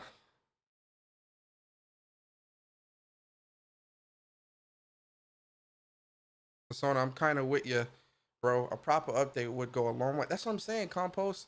I'm not trying to get at Naughty Dog in a negative way here, right? That's one thing I want to make abundantly clear. I'm not trying to attack Naughty Dog or get at Naughty Dog in a way where I'm trying to disrespect them. Absolutely not. Naughty Dog is still to this day one of, if not my favorite developer. Definitely top. They definitely got the top 2 spots. Right? If there's only 2 people I can choose as best developers for me, one of them is most definitely going to be Naughty Dog. Right? But at the same time, as a fan, as a longtime fan, as someone that has been supporting Naughty Dog for well over a decade and a half, well, maybe even longer. As a fan, I'm like, hey, look, I personally want some type of update here. I want an update, anything. It does not need to be a whole state of play level of information or footage, but an update of explaining what's going on, how you're doing, the premise. Anything would suffice. It would definitely keep the community at bay. But with what they did yesterday, that just stirred the hornet's nest even more, because you got more fans now just even more disgruntled or definitely not happy because, you know, oh, where's factions? Another year without factions. What's Naughty Dog doing? What's going on? What's happening? I mean, come on. Yo, Jeff B. Game Appreciate says, hey, Persona, I think we shouldn't be worried unless they don't show something this time next year. They probably took a year off after Last of Us 2 and now starting to develop again. Okay. All right. True. We'll see. If they took a year off or took a year break, okay. I mean, I'm not going to argue somebody taking vacation time. All right. We'll see what happens. All I know is if they take vacation time, it's Last of Us show still being made. All right. All right. Listen, y'all just gonna keep making excuses. All right. Okay. That's all I'm gonna say is okay. i I'm not gonna fight it. Cause listen, a dev taking time off, I'm always for that, right? All right, cool. Take your time. Use your vacation days and all that. 100%. Be with your family. Whatever. Take it. All right. I'm not gonna fight that, but at the same time, as a gamer, as a consumer, I'm always gonna look at this and be like, where is the content? Where's the content? That's what I'm thinking. Where's the content? I think what people need to understand is being a developer is still a job. There's still deadlines and quotas that need to be met. And I think people in this community are forgetting that. Just like you need to get up and go to work every day at whatever time, just like you need to meet deadlines and quotas and shit like that, so do developers. No one is like, no, let me not go down that path. Okay. I'll say okay to that. Yo, just the guy, man. Appreciate you, bro. He says, just showing support for Pegasus National. What? What? What the fuck is Pegasus National? What are you talking about? I think you mean Pegasus Nation. Yo, just the guy. I appreciate you, bro. I appreciate you, man. Thank you. That man, just the guy, must have a lot of $2 laying around. That man always do $2. I appreciate you, just the guy. Yo, one last thing I want to talk. Anyway, at the end of the day, let me finish off this Naughty Dog segment by saying this. At the end of the day, Naughty Dog, we love you. I appreciate you guys. I appreciate all the work you do, all the work that you do, and I appreciate all that you will do in the future.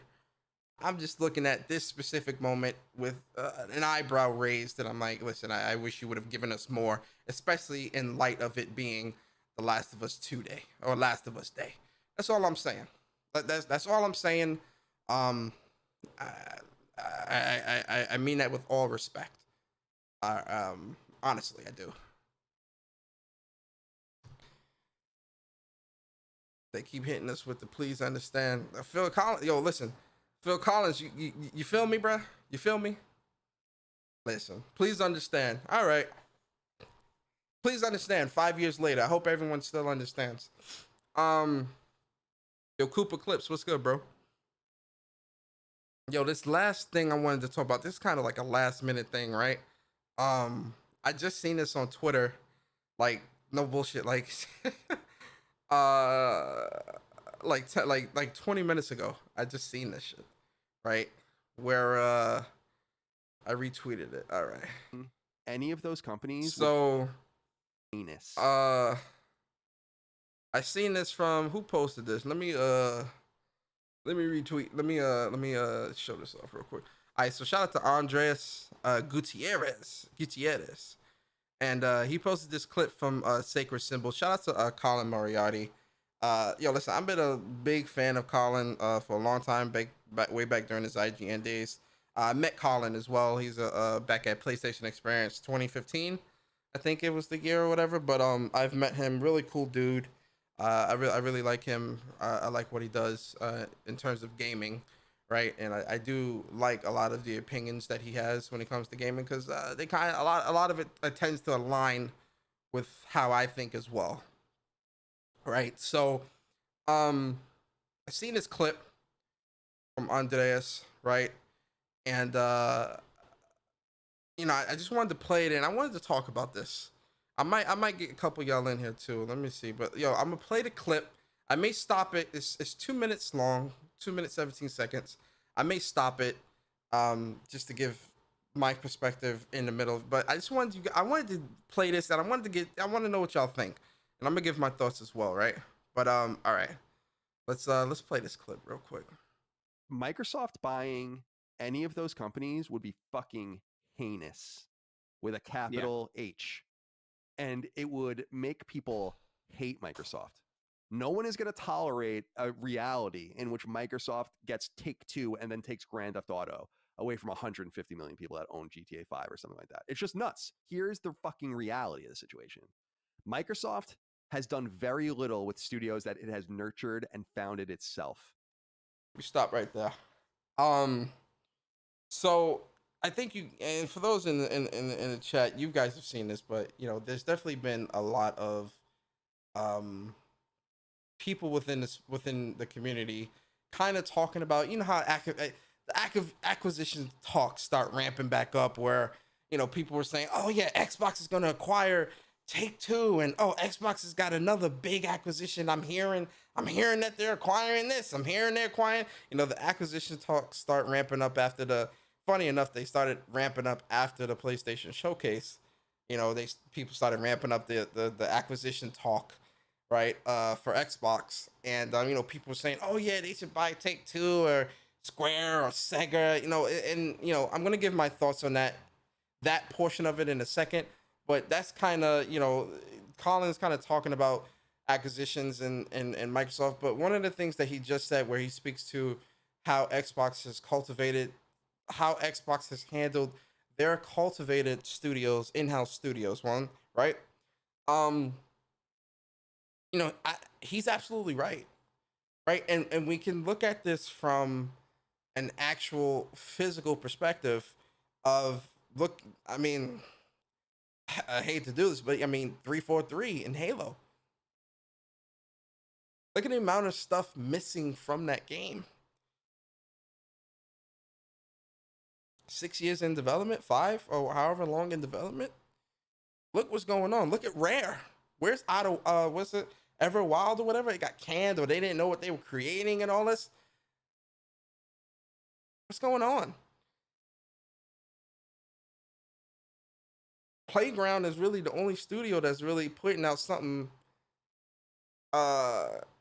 substantial, and not, I don't want to say substantial, but putting out something consistent and of quality. We'll say that. Consistently.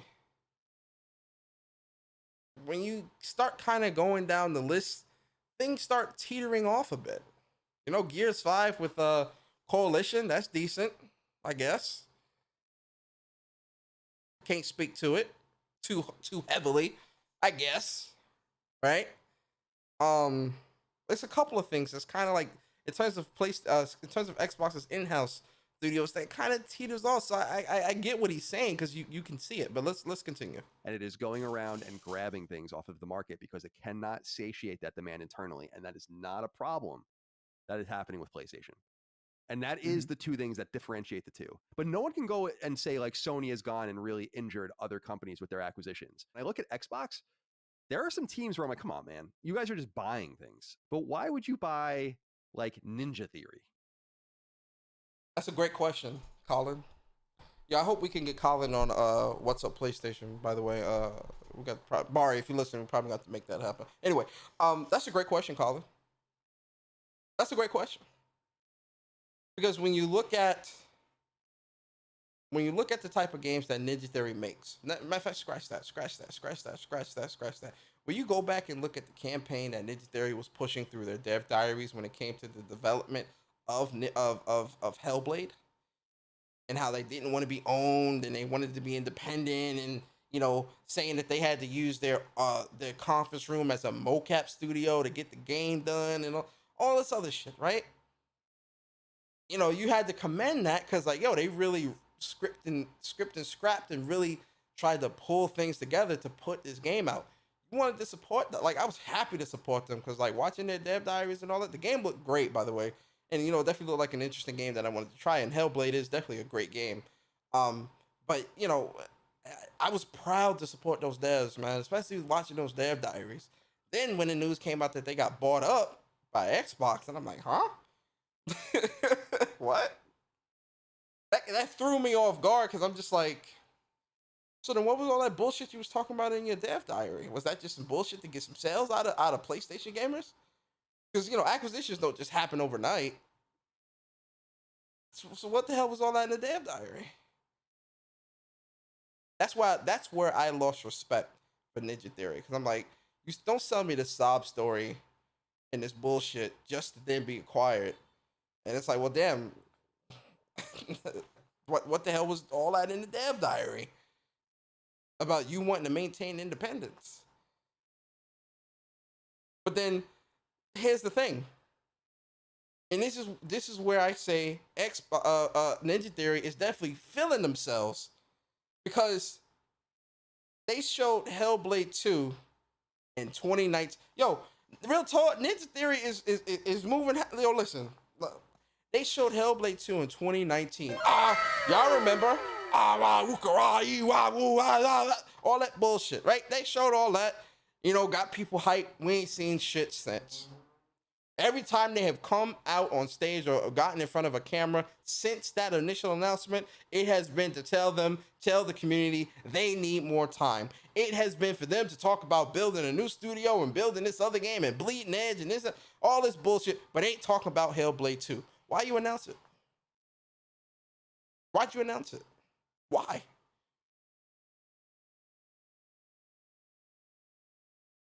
What does management think of this? Philip Spencer, what does he think? What is management doing? We don't have nothing to show right now, guys, but just know we're hard at work. Okay, why are you here? Go back to work then.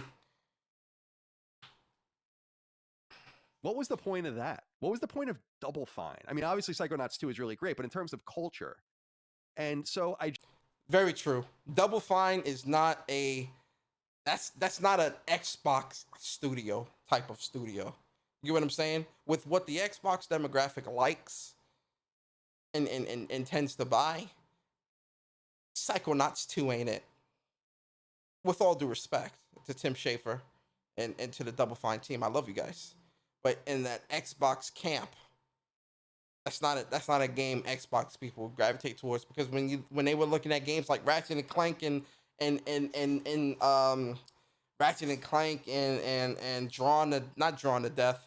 What's that other game? Ratchet and Clank. There's another one. The Pixelopolis game. Y'all know what I'm talking about, with the painter, the boy that was painting and doing all that shit, or looking at Sackboy and all that. They thought that was kiddie bullshit. They thought that stuff wasn't worth buying. One and dones, they called it. But a game like Psychonauts 2 or a Double Fine studio that creates games like that, it's something that you... Listen, man, it don't fit that Xbox template demographic. I just think that would be another move like that, where you're just grabbing things because you can. There's a lot of people that want to argue about one of Microsoft's greatest strengths is their ability to open up their wallet and buy things for their console. Let me stop him right there. Shout out to my boy. That's a great point. He is definitely paying attention to this community, because that is oftentimes what a lot of Xbox dudes tend to do. They'll when you start talking about PlayStation or Nintendo, let's stick to PlayStation, because Nintendo, they're an anomaly. They're an anomaly. Whatever, right? People want to put them in their own lane, whatever. Let's stick to PlayStation. When you talk about PlayStation, you're talking about Spider-Man, Miles Morales, all this stuff, KOTOR, whatever, or you're talking about God of War, anything, Horizon. When you're talking about all these great games that PlayStation has on the horizon, there are three things that an Xbox dude is going to bring up: Game Pass, acquisitions. Not games. It's Game Pass, the service, Game Pass, the service, and acquisitions. That is always the rebuttal. They'll say, well, why does Xbox doesn't need to go out and get third-party deals. They have Game Pass. Xbox doesn't need to go out Xbox doesn't need to go out and purchase this or put quality into this. It's in Game Pass. Oh, if Xbox acquires Take-Two and that puts GTA in Game Pass, they don't care about the game. Oh, Xbox needs to go out and buy Sega and have Lost Judgment or whatever in Game Pass. They don't care about the games. It's about propping up Game Pass and an acquisition that takes the game from everybody else. It's not about that whole thing about, oh yeah, Game Pass enables gamers to play games wherever they want. That's bullshit. That's all bullshit, okay? No, right? People want Xbox to open their wallet and take games from everywhere else where they are successful and force those people that love those games into Xbox and into Game Pass. That's what they want to see. They want to see the games, because Bethesda's a perfect example. No one gave and I'm not saying, when I say no one, I'm not saying no one in the community. I'm speaking more so about a lot of the Xbox dudes that are pushing acquisitions and services and all this other shit. When I say no one, I'm saying it again. I am not saying no one within the community as a whole. I'm speaking to the people that have pushed acquisitions and services and all that other shit. When it came to the Bethesda acquisition, none of these dudes gave a fuck. No one gave a fuck about Bethesda. They ain't play no fucking Bethesda games. But it's not about the games. It's about taking the games away from PlayStation and putting it into a service to prop up the service. To say, haha, you can't play this on Xbox on PlayStation anymore. That's all it's about. That's why they want Xbox to open their wallet. That's why they want these acquisitions to happen. Not because they want the games, because they don't want other people to have the games. And that is fucked up. Never mind business. Business happens. Business happens, right? It happens. That's all you care about. You're not playing the games. You're not supporting these devs. You're not doing that. You just want other people not to be able to play the games. And from my perspective, they have to buy things because they're so terrible at managing their own teams. Look at the last decade. Okay, look at since the entire Xbox One generation, even slightly before that. Look at games like the Crackdown, right? Crackdown 3. Look at how they handled Fable.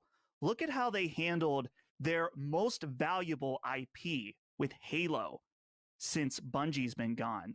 This is what I've said. Halo as a franchise is a highly respected, highly sought after franchise. People respect Halo. With this Halo Infinite, I'm not seeing that respect being. I'm not seeing that respect. Just the guy. I'm gonna get your super chats in a second.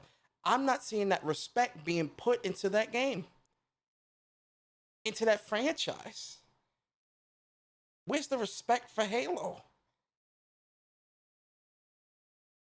Plus, Phantom Dust canceled, Scalebound canceled. I was about to mention that. Yeah. They can't even handle their second-party relationships. So what do? They resort to just buying studios, and you better pray that they don't get involved with the management of these teams, because look at the history. Just look at it, right? Mhm. And I think that they very wisely, at least for now, said that they're going to let Bethesda continue to be like a sub-managed brand, because you better hope that they don't get involved, because they continually are screwing up over and over again. He makes a good point. He makes a good point. You see it. The proof is in the pudding. It ain't like he's lying for brownie points. It's not like he's lying. No one's lying. You see it. You see it.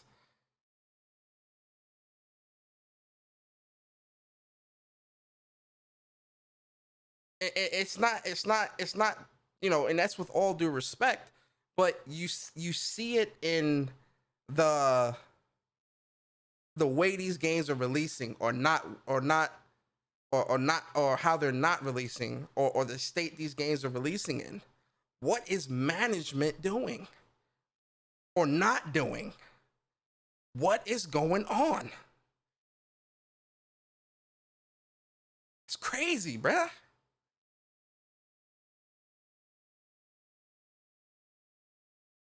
But for a lot of these dudes, they don't care. They just want to see the acquisition. They just want to see it in Game Pass. That's the problem here. Realistically speaking, guys, I'm being honest here. I'm trying to be as level as possible and try to come at this as non-biased as possible. because I know a lot of people are listening to this. Oh, well, you're a PlayStation fan, so you're being biased. No, I'm really not. I'm really, really not. You have to really open your eyes and look around you, man. The numbers do not lie. People are going out and buying PlayStations. People are going out and buying Xboxes. People are going out and buying games on Xbox or Nintendo. Excuse me, not Xbox. People are going out and buying Nintendo Switches. People are going out and buying those games on PlayStation and on the Nintendo platforms. They're buying these games. They're buying the third-party games on these platforms. They're lining up around the block for these consoles. But when you ask an Xbox dude, well, what about Xbox? Oh, well, they have Game Pass. No, that's not enough. Oh, well, they can just acquire another studio. No, that's not enough. That's not enough. They've dismissed the Xbox. A lot of people in this community are dismissing the Xbox because when you ask them about the Xbox, oh, well, Game Pass. No. What about the console? Why are people not lining up around the block for the console? Oh, well, Game Pass, they don't really need to go out and get a console because it allows them to play. No, bro, stop. You're not a salesperson. Stop. Stop it. Get some help. Stop it, man. You need, stop. It's starting to look sad, bro. You need to call a spade a spade.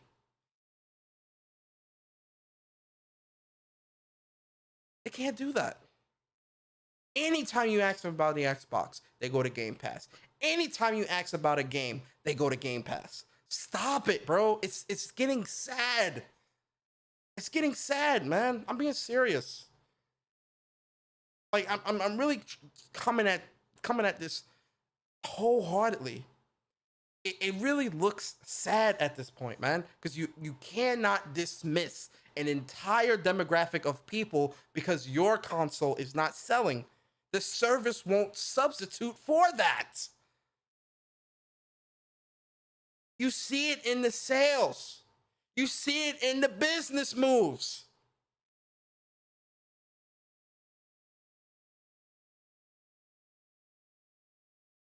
You see it.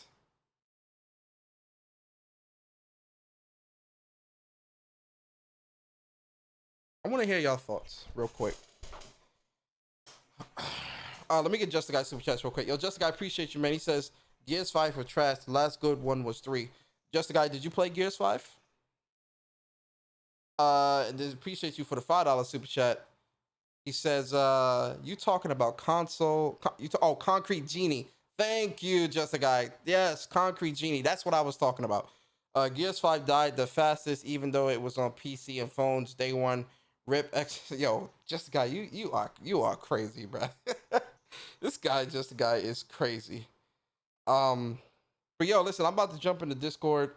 You guys can come through, give your thoughts, all that good stuff. I'm gonna put the link to the Discord in the chat. Join the conversation. Yo, Jemiah, what's up, bro? All right, y'all come through if you want. Oh shit, Jamil's in. Yo, Jamil. Jamil, what's good? What's up? What up, Don't man? mind me. I live here. I sleep on the couch. Oh man. As an Xbox, I'm glad you're here, Jamil. As an Xbox guy, as a longtime Xbox player. Yeah. Yes. What did you think hearing that from Colin and the Sacred Symbols team? I think it's largely true. I think that so if someone were to ask me the question that you posed, and so what about Xbox? What do you think about Xbox? If I were to mention Game Pass, what I would call it is a stopgap. Because a lot of people are calling it the main attraction, like, oh, Game Pass, Game Pass. I think that the reason why they even push Game Pass to the forefront like this is because they already knew that it was going to be kind of a drought for a minute. then especially when the pandemic hit, it's like, okay, we really got to like push this service because it's got to hold people over. Mm-hmm. I'm not gonna be one to serve up a side dish as an entree. That's just not my deal. The game got to be there. Screw the service because you can take all the games out of the service and it's still a service. So where's the games in the service and outside the service? But as far as like acquisitions and everything that dude said in the video, I agree. We can go down the list looking at the history of the studios that Xbox had and closed or folded. I think that the problem is, and I saw somebody saying that the OG Xbox days was better than now. You talking a little crazy, because when they got into the business, they were really more so focused on computer gaming. All the studios they had under Xbox and everything were under Microsoft Gaming Studios because it wasn't even Xbox. These were all studios that were making PC games. They didn't really have a vision. They just saw the hype, I guess, around PlayStation, the hype around Dreamcast at the time, and Nintendo doing what it's doing, and say, hey, we can make money in this. We can do this.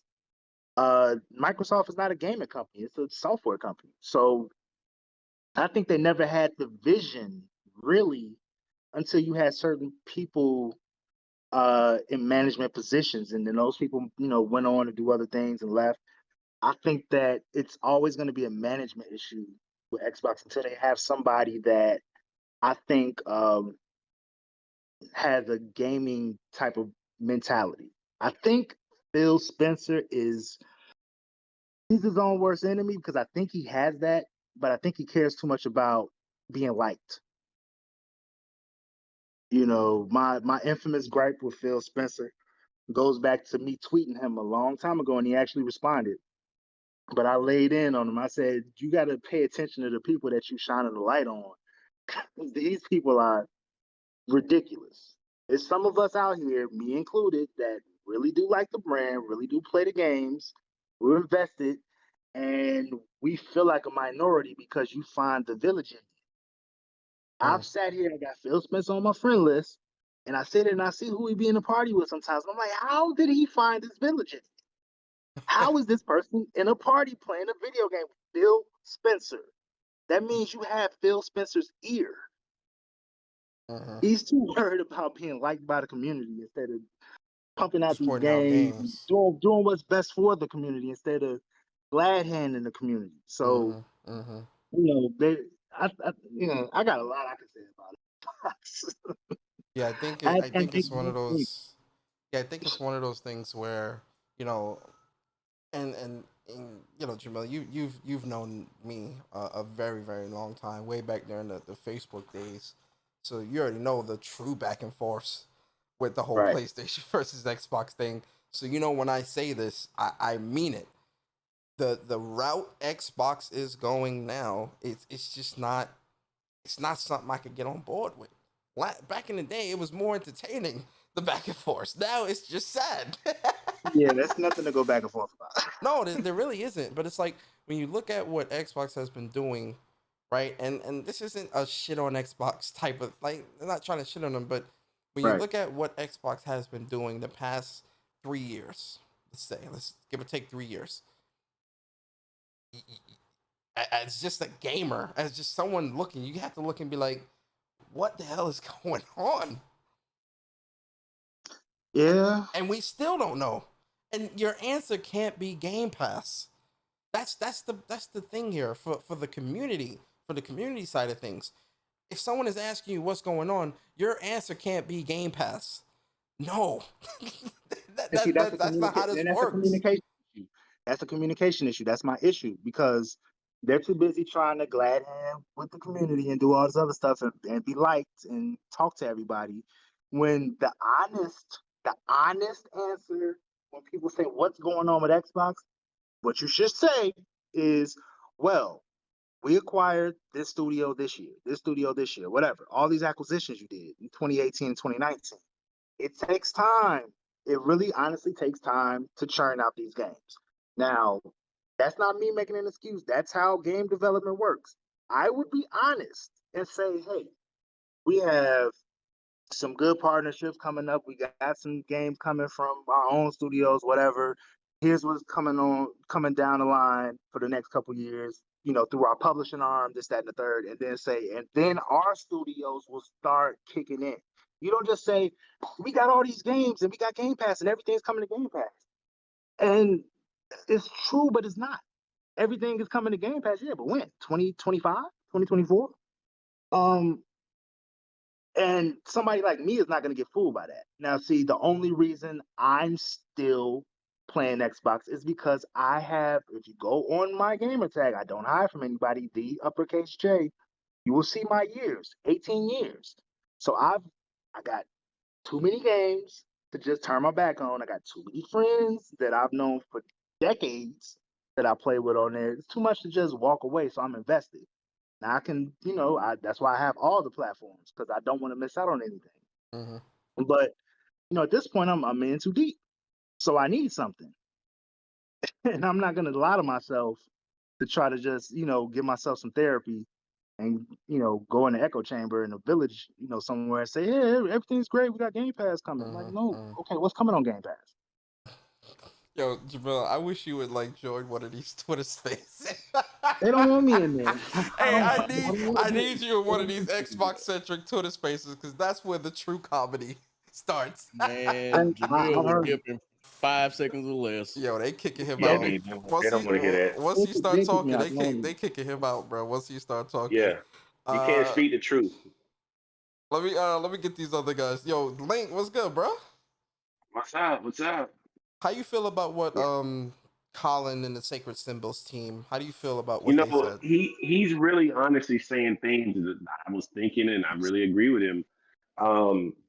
It's not just about acquiring things, because if you don't have the leadership at the top that can manage these projects and grow these studios, and you know what I mean, it's not just about opening your wallet and buying something. And I don't want Microsoft to just own all these big publishers, and that's not good for gaming. We need diversity. We need well, let's specify that, Link. We also don't want PlayStation owning everything either. No, I don't. Let's specify. And you see if you look at the deals at PlayStation, they're not buying publishers. What they're doing is they're buying studios that they have a history with working with that generally only make games for them anyway. So they're not going out and trying to buy up everything. As you see, Sony's growth is very organic. It's not you make one game for us, oh, we're gonna buy you. No, it generally doesn't go that way. If you look at something like a studio like Housemarque, they've been working with them for a while.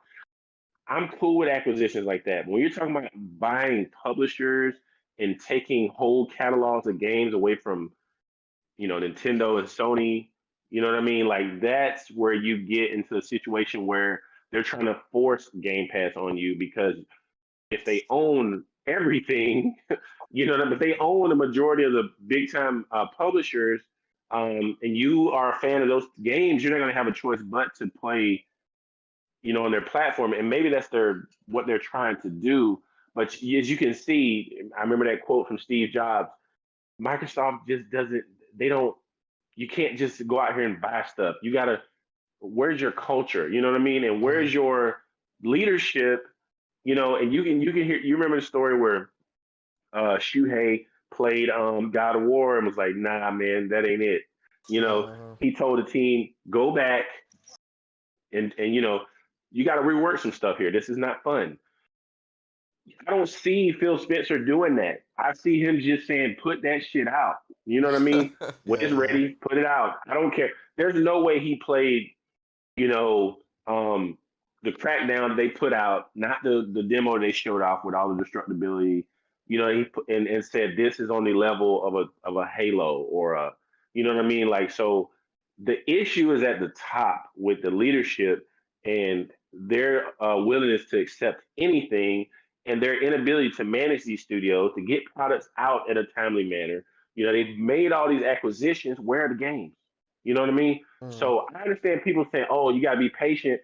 Man, I was patient all last generation. I had an Xbox One.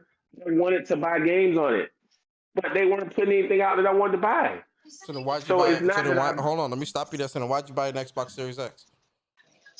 because I got fooled right into thinking Jesus. that things were going to be different. I, for some reason, had some hope. The new generation, fresh start. You know, there's no way they're going to go into this I generation could and do change the him. same things they were doing it. I could change You him. know, And and there so, are going to be some games that come out on Xbox that I will play. There are a few titles that got coming out that I'm interested in playing, Okay. but I don't know when they're coming. I don't know when this stuff's coming out. Hey, yo. So, I mean, you know, I'm sorry, bro. Hey, yo, yo, what? Man wow. said, I Fellas. bought a Series X for what might come out. yeah, you know what I mean? Because I know I was gonna buy one Hey, at yo, some this point. dude I knew is I was funny. gonna get it. So I mean, well, you know, you guys do this every time I You bring know, this up. I don't know. I'm always gonna do it. Yo, let me get Strick's You know, thoughts real quick. yeah, yeah. Yo, Yo. Strick, the Twitter What's up? Spaces What's up? pioneer. Yo, Yeah. What Strick, up, G? man. What's good, brother? What's your thoughts on Colin's thoughts and what he said? I mean, he makes a lot of sense, and really just to piggyback off of like, I think what a lot of people fail to realize when it comes to purchasing studios and stuff like that, like a lot of PlayStation shit came from them organically growing their studios. Facts. So Facts. when you have these Xbox people, gamers, they're talking about, oh well, exclusives is bad because PlayStation has it or whatnot. But it's because PlayStation has literally organically grew their studios to create these experiences.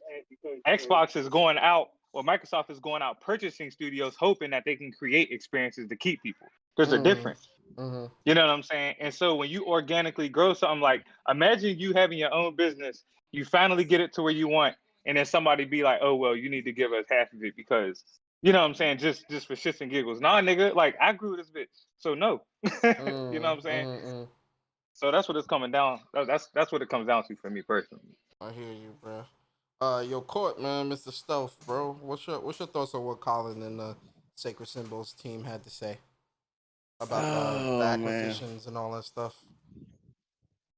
I mean, you can't get any more eloquent than what he said about the whole subject anyway. It's like Microsoft is doing what I call just throwing money at a wall and just like, hey, I want to get you out, you, and just trying to make an all-star team, but they have no cohesiveness within the team. It's just like, yeah, I'm gonna just buy all the players, and everybody else just do what they all want to do, but we ain't got no actual person leading the team. So it was just like when they picked up Double Fine, I was like, that is the weirdest pickup in the world. I mean, granted, Double Fine did need the the revenue to come in so they could actually finish Cycle Knot, so kudos to that. But it was just like, Double Fine? That don't even fit. Like, just the way Double Fine operates, it doesn't even fit Microsoft's whole MO. And then it was like, okay, let's go by Ninja Theory. It's like, nigga, when did y'all have some great working relationship with Ninja Theory? Did y'all just pick them up? Just pick them up? I mean, if that's what y'all want to do, then cool. This is the thing. It don't matter who they cop, because the problem is the upper management not giving proper direction and not giving these developers opportunity to be creative. So it don't matter what developers they got, as long as Phil Spencer and them not leading them in the right direction, that shit gonna fail.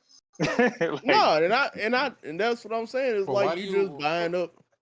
You're just buying up the teams with no leadership, but even still, it's like we know some of those teams have the talent, but it's like, what are y'all gonna do with them? So are y'all gonna tell them, hey? So do you think that another acquisition?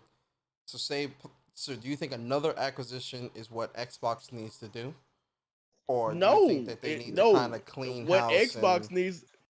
What Xbox needs to do right now is get their house in order and make sure that what they have now, they can functionally and stably put out games from now on out. Like screw all the acquisition talk. That needs to go out the window. Y'all need to work on what y'all got now.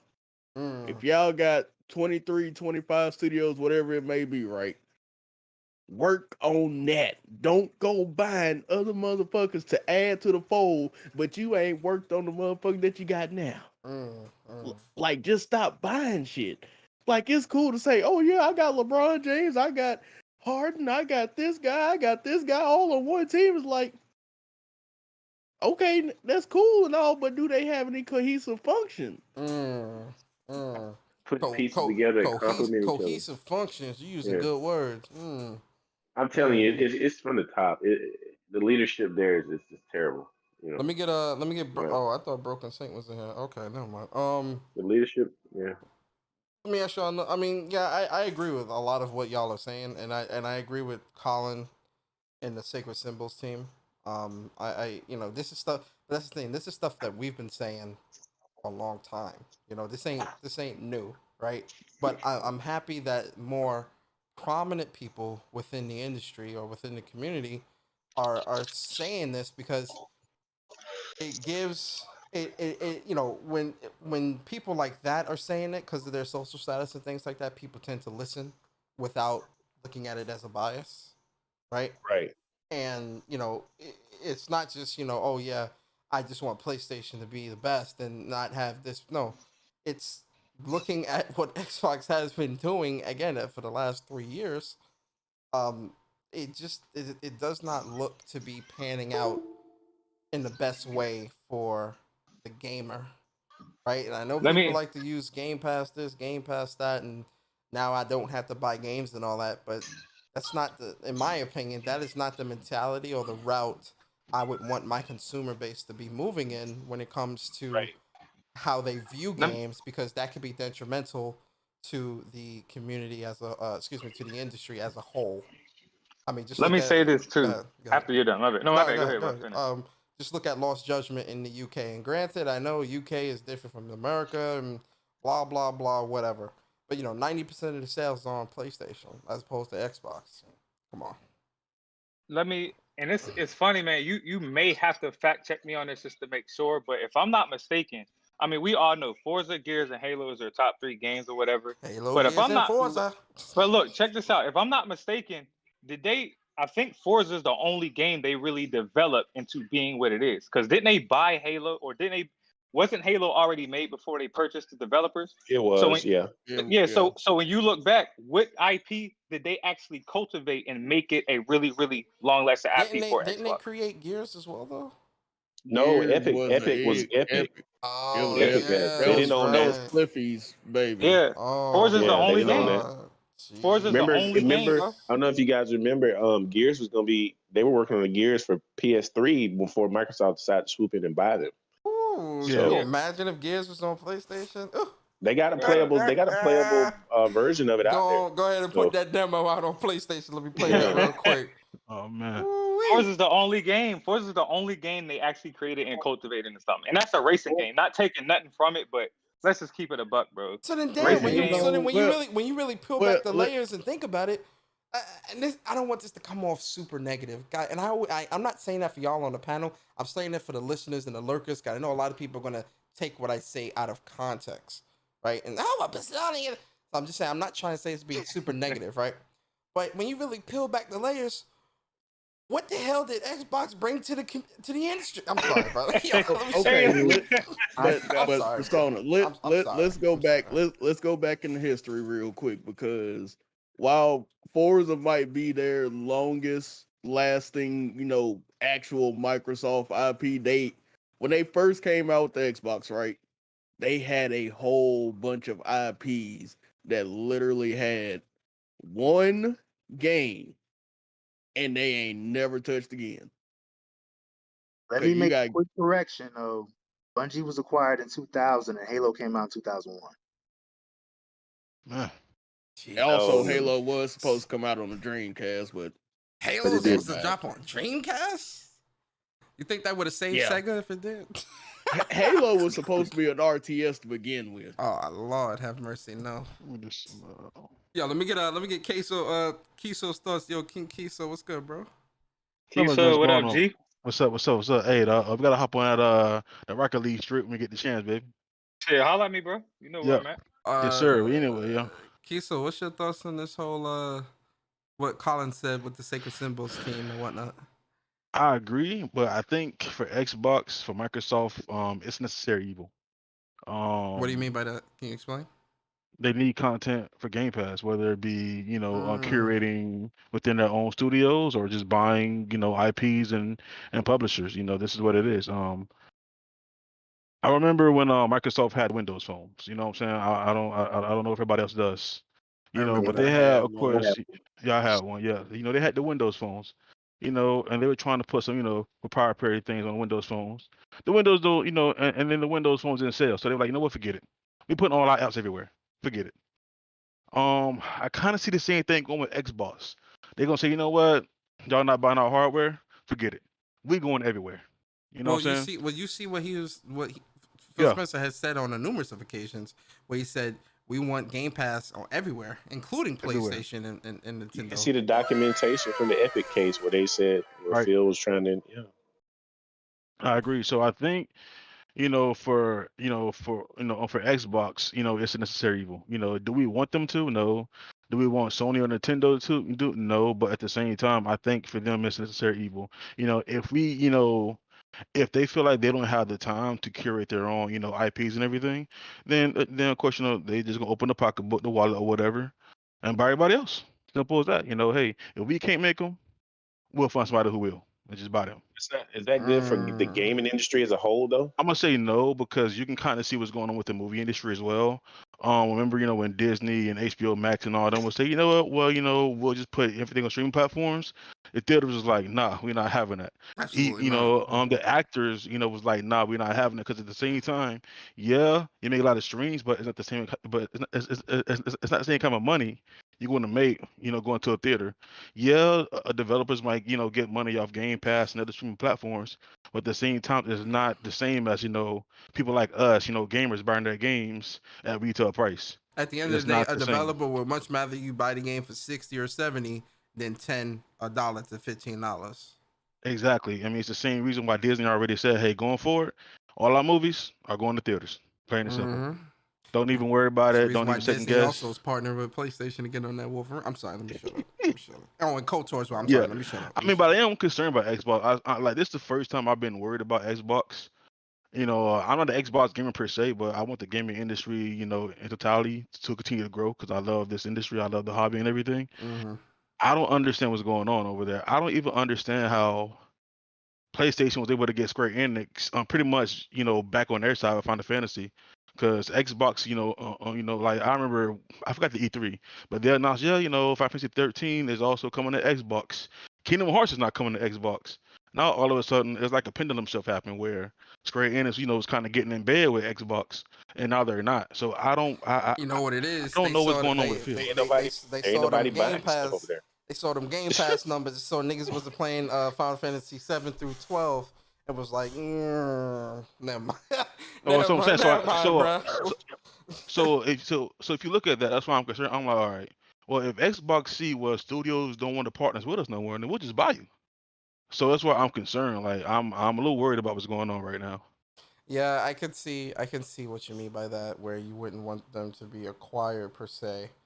I think I don't know. I think with Square though, I think Square is in a position to where they don't necessarily have to worry about that. I feel like they don't have to worry about that. Yeah, I don't like believe Square has to worry about that. I feel like Square, Capcom, Take-Two, shit like that. Like those companies, they don't. First off, Take-Two don't need nobody. Like for niggas to even think that Microsoft walking into a Take-Two office talking about we want to acquire you, them niggas gonna laugh you out the office, my mans. We just sold 150 million copies of one game, and we're making billions off of it still, and we're making billions off of NBA 2K.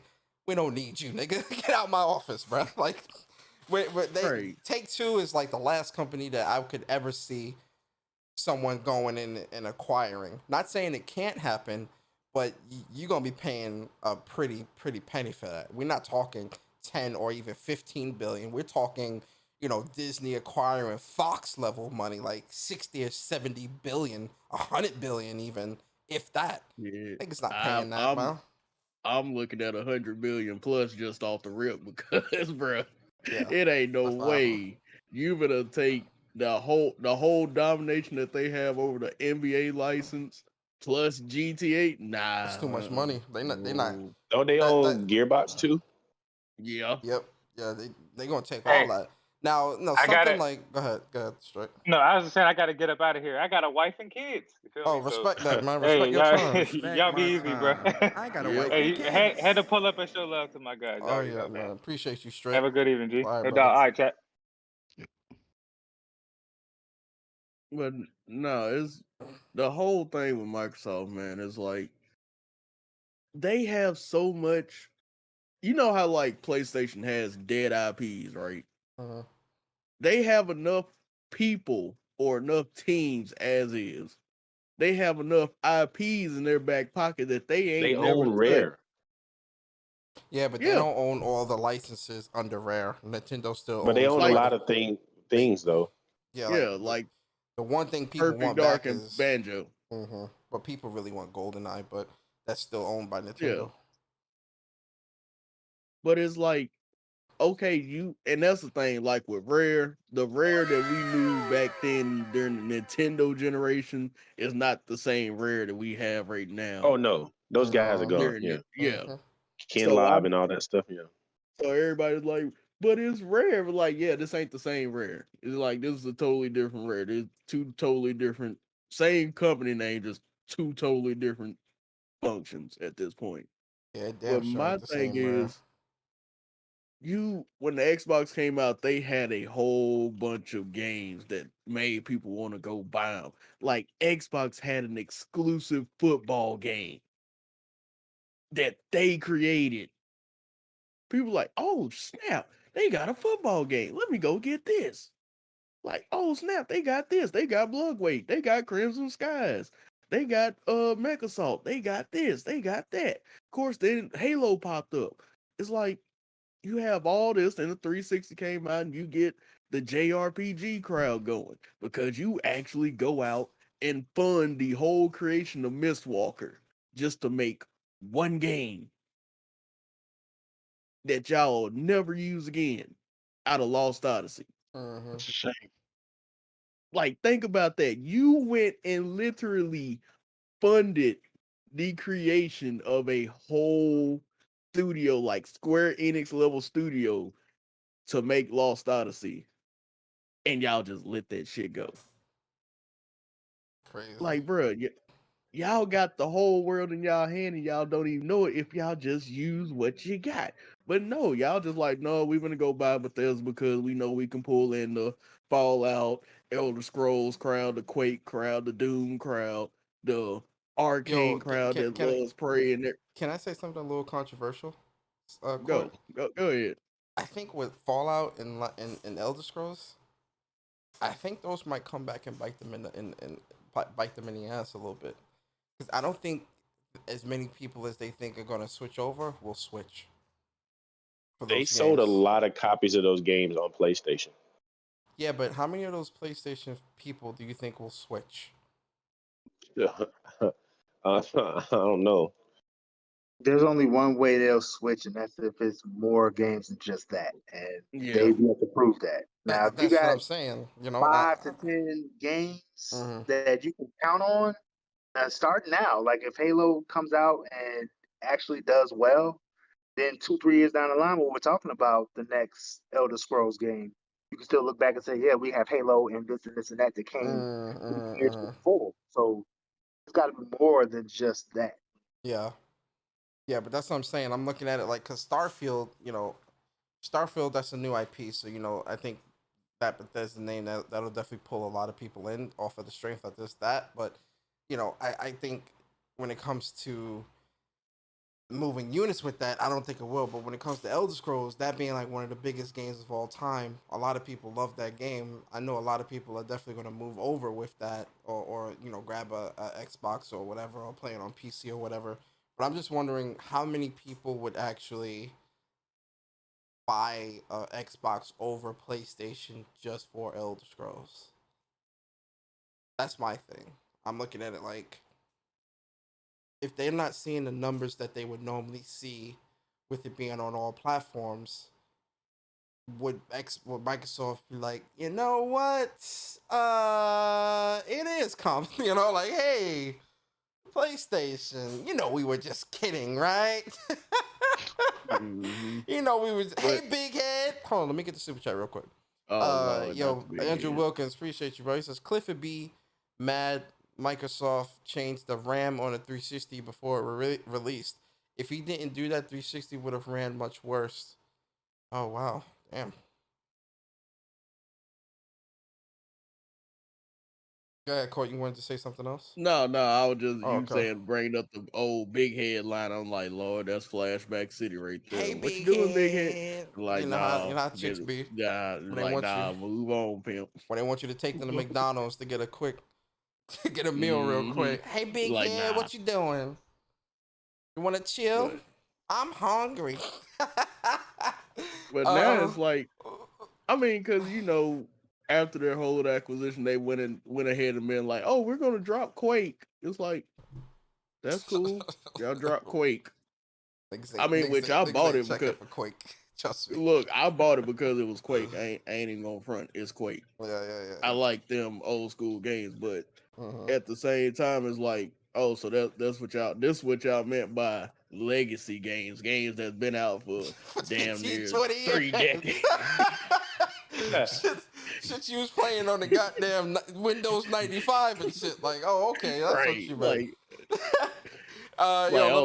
What's your thoughts Go on ahead, go. this whole Naughty Dog situation? Was I? Um, Be honest with me, guys. Was I? Am I overreacting? Should I just be like, oh yeah, it's Naughty Dog, so Nah, we can you're wait not type of shit? overreacting. Let me know, man. Nah, you're not overreacting. They was making excuses in that chat. Yo, you feel me, Jamil? I'm like, yo, I'm trying to keep the same energy, and niggas telling me I'm keeping the same energy too much. Oh, all right. You feel me? Okay. When it comes to Now Naughty Dog, you gotta dial it back. Oh, all right. let's give a little perspective because I think that people falling for some PR speak as much as we talk about other people falling for PR speak. Oh my God. Okay, so let's tell the truth for a second.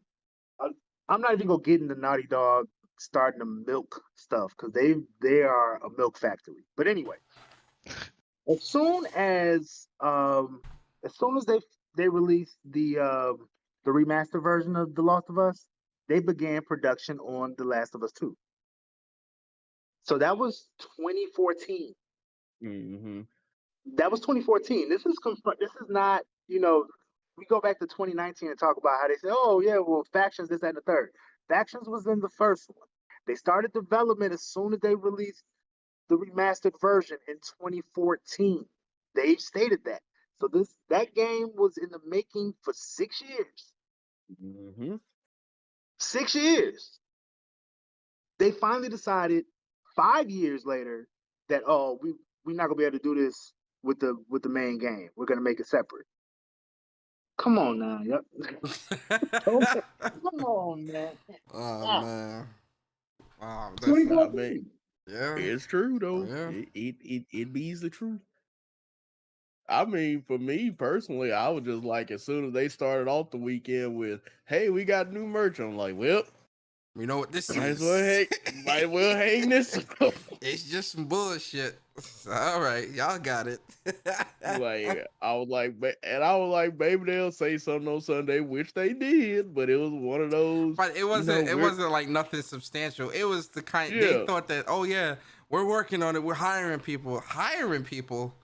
The game started. What? Like, how far along is this? Because back in 2019, you made mention of this. What are you exactly creating here? Bro, can we at least get that? Look, at this point, Factions better be like goddamn Division if they taking it this goddamn long. Like, look, bro, we better be able to be. I don't want that though. I don't really. I don't know. I'm just saying in general. Like, as long as they taking, there's better be some astronomically out this world nonsense going on right here. Watch it be some. Watch it be some battle royale shit. Watch. Watch. I mean, and that's the Watch. thing. Like, as much as we wouldn't like it to be better, it almost fits it because you're having to go scavenge shit. Like, I'm telling you, that's what they making a battle royale, bro. I really think they are. and not You just know, any. something- They'll do the whole open world format but you'll also have like you can establish like almost in the sense of how Rust operates. Like you can actually set up a settlement and do all this stuff and have a clan and go out You and know do how stuff. it's gonna be. You know what area it's gonna be into? It's gonna be in the damn it's gonna be in the Seattle area. Watch. Well, they could actually do it if it's big enough. They could do like part of it be Seattle, then you'll have the Jackson area around there. Then maybe if they expand the map out some more, you can do like Boston and stuff like that. But then you'd be looking like, bro, what the hell are we doing here at Yeah. this point? Like, I just want to go around and shoot somebody in the face with a Mhm. damn revolver and call it a day. Yo, Kiso, what you think, man? Was I overreacting, bro? Let me know. Be honest. I know you're gonna be honest, but let me know. Was I overreacting? Forget it, man. Listen, they want to be thought as the best, treated as the best, then you will judge as the best. Put out content, give us an update. Don't expect the industry, you know what I'm saying? The bootlicking, all that junk, bro. I ain't trying to hear it, dog. And some they doing their No. game, you know what I'm saying? Gorilla coming out, you know what I'm saying, but Horizon next year. What are you doing something next? Show us something, bro. Show us something. Yo, Queso with the facts. You know what I'm saying? Like, show us an alpha or something, bro. We not idiots, bro. Like, there's nothing to put, you know, like on the screen, you know, game still in alpha or, you know, game still in development or early build. Show us something, bro. Yeah, Naughty show us Dog something, doesn't. man. They don't generally do that. So I wasn't expecting any news. I mean, I'm disappointed that we haven't gotten factions, but I wasn't expecting them to announce it on that. They don't generally announce anything on those days. Hold up, but I was gonna say, Link, you say they generally don't show stuff early. Hell, we saw Uncharted 4 early, and it, you know, had Nah, its it little wasn't in no issues. rush. I mean, they showed off a little It trailer, had but its, it Nah, had they its showed Uncharted and then they delayed it after they showed it. Exactly. So it ain't like they won't show a game early because we seen it with The Last of Us, we seen it with Uncharted, we don't seen it multiple times. Hell, we seen it with Uncharted 1 when it was looking super rough. And that was on the PS3, so you can't sit there and say they don't want to. No, sir. No, I don't want to hear that.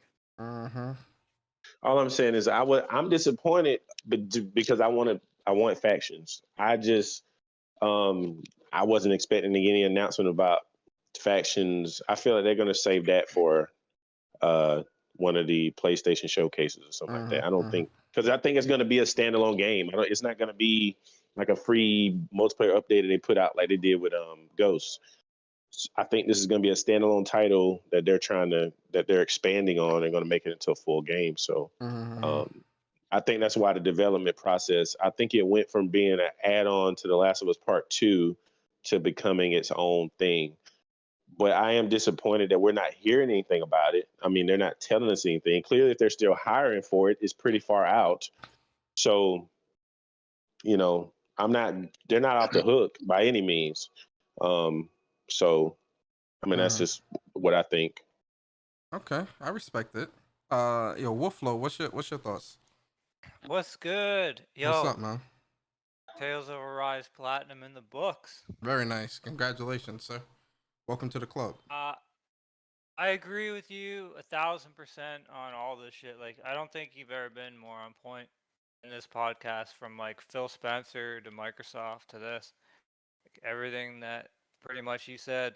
And Microsoft doesn't understand gamers at the end of the day. Their management doesn't understand gamers. They're out of touch. That needs to change from the top down. But, you know, they're trying to make steps. We'll see how it goes. But I still think there's a disconnect there. As far as Naughty Dog, I think I liked factions. I think it'll be cool. The only thing is, yeah, like, this is kind of ridiculous. They're basically pulling a Rockstar. So it's like, I don't know, man. Maybe it's crunch time. Milk time. Yeah. Need some crunch. Hey, yo, you saying that as a joke, man. Listen, we all got to crunch every now and then to get the job done. I'm just saying. I crunch all the time. We all got to Facts. crunch. You know, I don't know. Every day. Yeah, I We don't already eat. know. Exactly. agree. Cool. Yeah. You need some milk with crunchy cookies.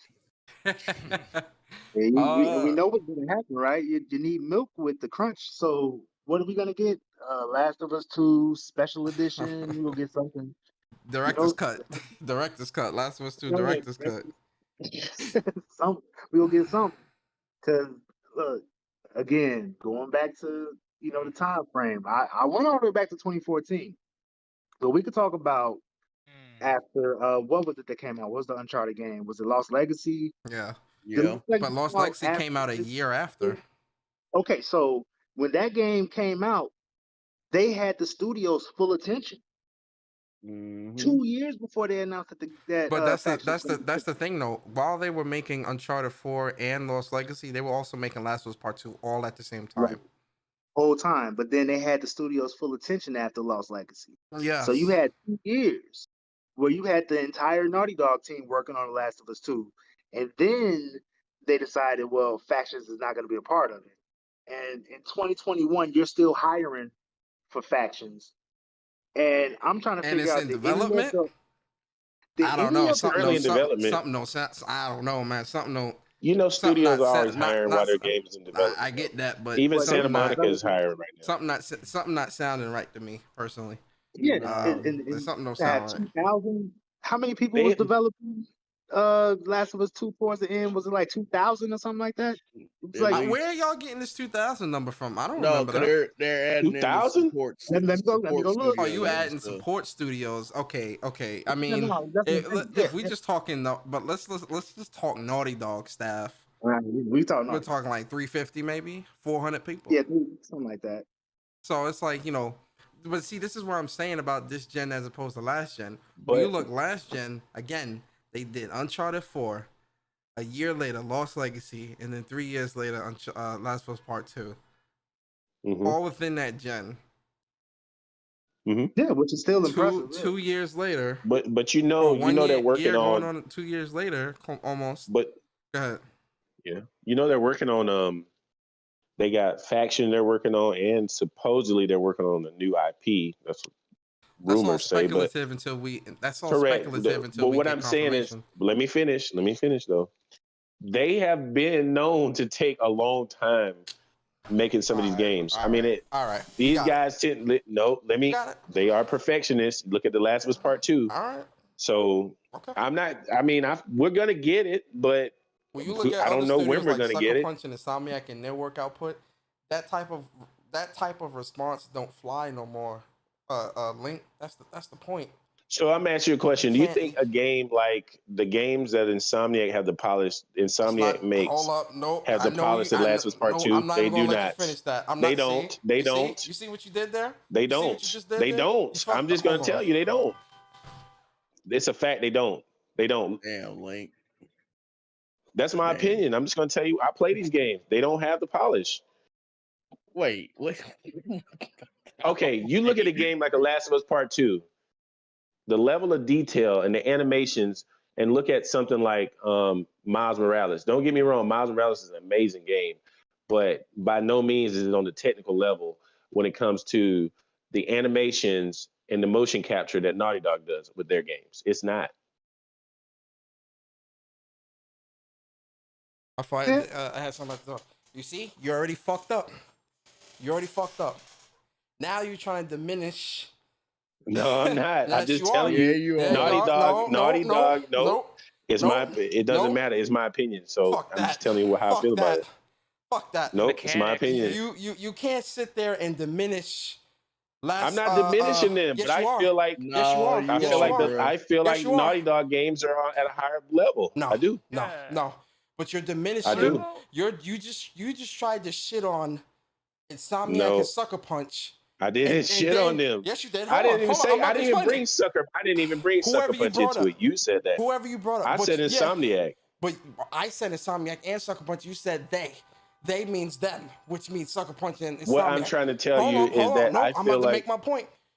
You just go ahead. you just tried to shit on the Sucker Punch and Insomniac. That is not shitting on them. And defend Insomniac's lack It's not. of providing us any type of update, all within the same sentence.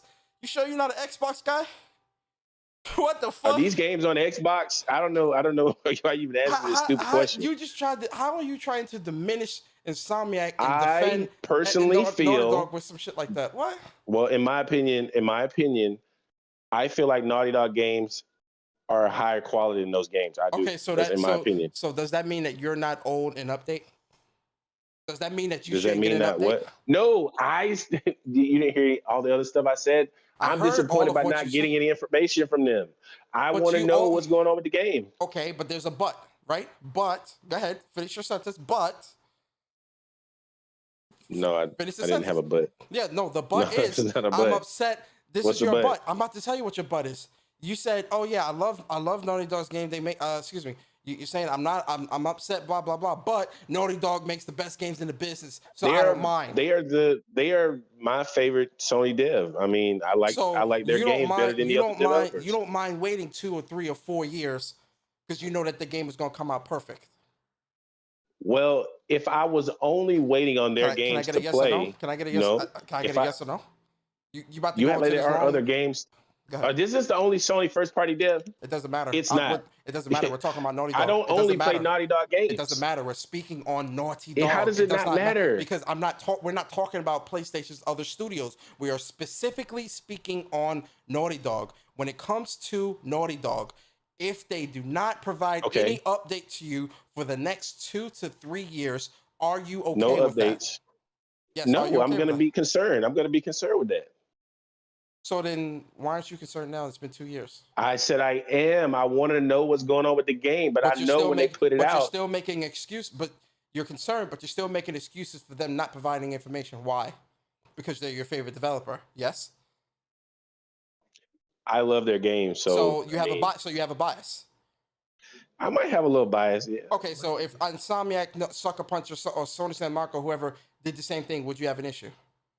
If Santa Monica did that, I need a yes or no. yeah, I need a yes or no. I might. Yeah, I would, but So it you're wouldn't be biased. to the level. So then you're defending. Yeah, I already said I'm biased. So okay. So you're defending this with a bias. Why? Because I think that they make better games. So that's, in my opinion, I feel like they make better games. So because they make better games, you're offering them the extra. They're the ladies and gentlemen. I was just talking about this at the beginning of the show. They're the darling child of the industry. Naughty Dog can't do no wrong. They are. So people, They're not. so they, people, they're so people not, are gonna. I didn't say they couldn't do and wrong. They know, but see, Link, the exact way you're approaching this, they know that. That's why they'll make you wait till 8 o'clock to tell you, "Oops, we don't got nothing to give you. Oops, we got no updates." I wasn't. And you'll be but fine with it. I- No. Because Naughty Dog is my favorite. Okay. Is one of my favorite developers. I love Naughty Dog. They are up there, top 2. I said this at the beginning of the show. You was here, but we got to call a spade a spade. Link. Oops, sorry Listen, guys. what We they're made you wait doing- till 8 what they're o'clock. doing- Oops, we made you wait till 8 o'clock to tell you we still ain't got shit to show you. But don't worry, we're hiring and working on it. Oops. No, I don't. What they're doing is kind of stringing people along, and I don't agree with And that. you like? That's No, you not- do agree with it because they're your favorite Don't developer. agree You with do. that. You love it. You I love just that like they. what the You love games that they they make. string you along. I just like the games they Bullshit. make. Bullshit. You love that they string you along. You love that shit. You love that cat and mouse shit because they're your favorite developers. They can't do no wrong. And you have a bias. You admitted this yourself. Yes or no? I said I do have a bias, Okay. but all I'm saying is I'll patiently wait for them to put out the title because I know it's going to be a good quality product. What is okay? So what is But an they amount should of be time? giving us.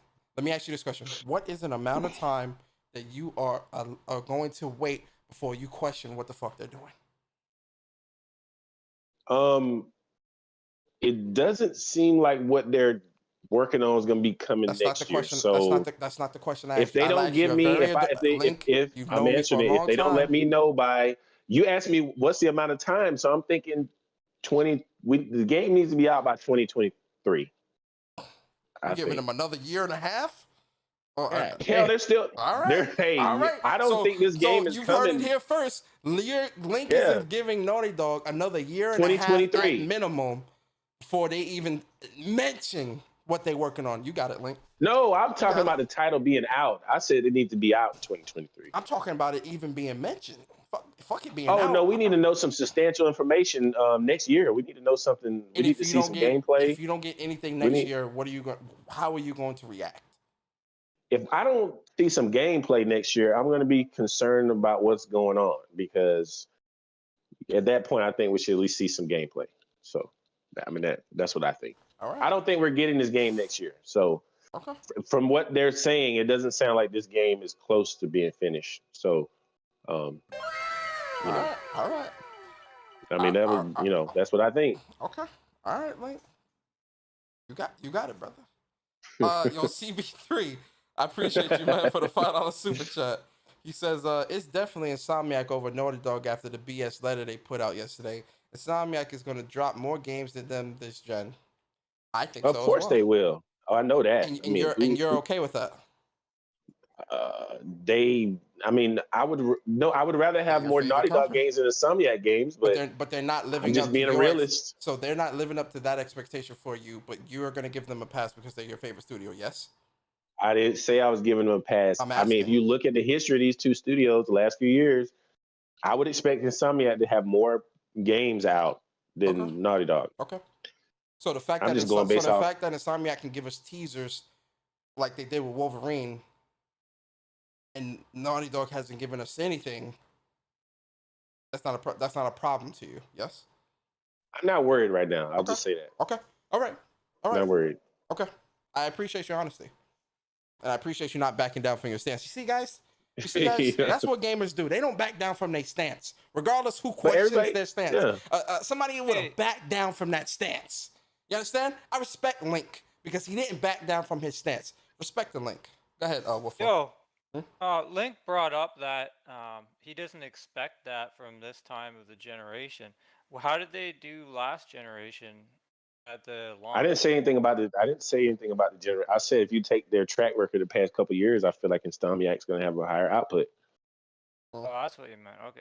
Yeah, no, I that's don't a good know. point. I mean, they put out Lost Legacy, Uncharted 4, Last of Us Remaster, and Last of Us Part 2. They put out 4 games in the course of that last gen. You think we're Mhm. going What to get that about- same type of output this gen, Link? Are you What confident about the that Naughty first Dog's going to year, put out the first year they put out Last of Us Remastered? That first full That I don't think new they. gen Yeah, year. that was it. Yeah, that full year, that first year, and then 2016 was Uncharted 4, and then Right, I believe 2017 that's was right. Lost Legacy, and then 2020 was Last of Us Part 2. But they Mhm. announced the Uncharted for the year before, right? 2015, I think they announced Uncharted 4. Yeah, Oh wow. yeah, they Yeah, announced so it the they're year falling before, and then it was supposed to. My timing might be a tad bit off. Actually, I think I am off. I think Uncharted came out. Matter of fact, why am I guessing when I can hit up the old Googles? Hey Google.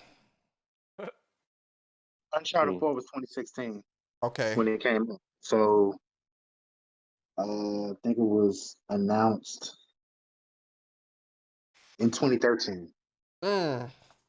Wow. Mm. Yeah, Uncharted 4 came out May 10th, 2016. Uncharted Lost Legacy came out 2017. Mm-hmm. Yeah. So a year apart. Yeah, And was Uncharted announced- Last of Us Remastered. Last of Us It was Remastered. 2013. Remastered, I mean. Release. Yeah, 2014. 2013. July 2014. July 29th, 2014, The Last of Us Remastered came out. So a 2-year, every 1 to 2 years, and then from 2017 it was a 3-year gap. Because originally Last of Us Part 2 was supposed to come out in 2019, and they delayed it to 2020. So really, they were sticking with that 2-year timeline until Last of Us Part 2, which was a bit more ambitious. And so that's why it fell into that 2020 year anyway. So I got a question. I mean, we don't know what they're doing, but do you think they're working on more than just factions, or do you think this is the only thing they got to develop? They're working on more. All right, they got to be. I definitely think they're working on something more. We don't know. We don't know what it That's is. the point. We don't know. We don't know. I mean, And but listen, usually- go ahead. Go ahead. No, I was gonna say usually, with most studios, they're working on 2 or 3 games at a time, but we usually know what's next, and we have trailers, information and stuff. We usually do not have like a dark period where they're working on something, but they haven't officially unveiled it yet. Right. Like usually once that game comes out, The Last of Us 2 comes out, we know what's next, and we knew Factions was next. So by now we would usually have something tangible.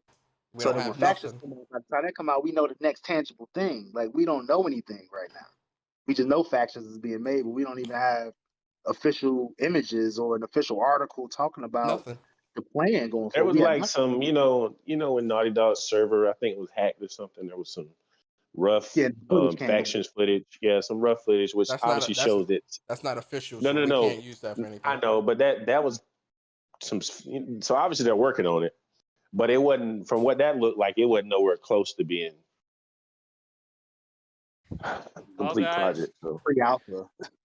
I just spoke to my reliable source inside PlayStation, and I think you're not going to be disappointed, guys.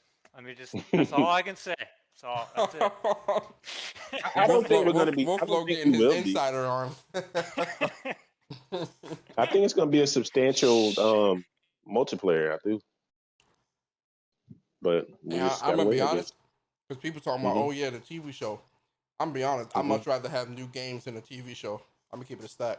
But I feel like Neil's supposed to be directing some of the episodes, but I feel like Sony's usually pretty good about setting expectations, and I don't feel like with Naughty Dog is following suit by kind of stringing people along yesterday with saying, "Oh, we're going to have another update," but they didn't really tell us anything. So, I mean, they could have simply said, "We're not. If anybody expecting Factions or something like that, we're not showing that." They could have kind of, they could have done that. If they weren't ready to talk about it, they could have done that. Yeah, well, now we know it's some bullshit. But a good show. At the end of the day, we'll see what happens. We're just gonna have to wait, right?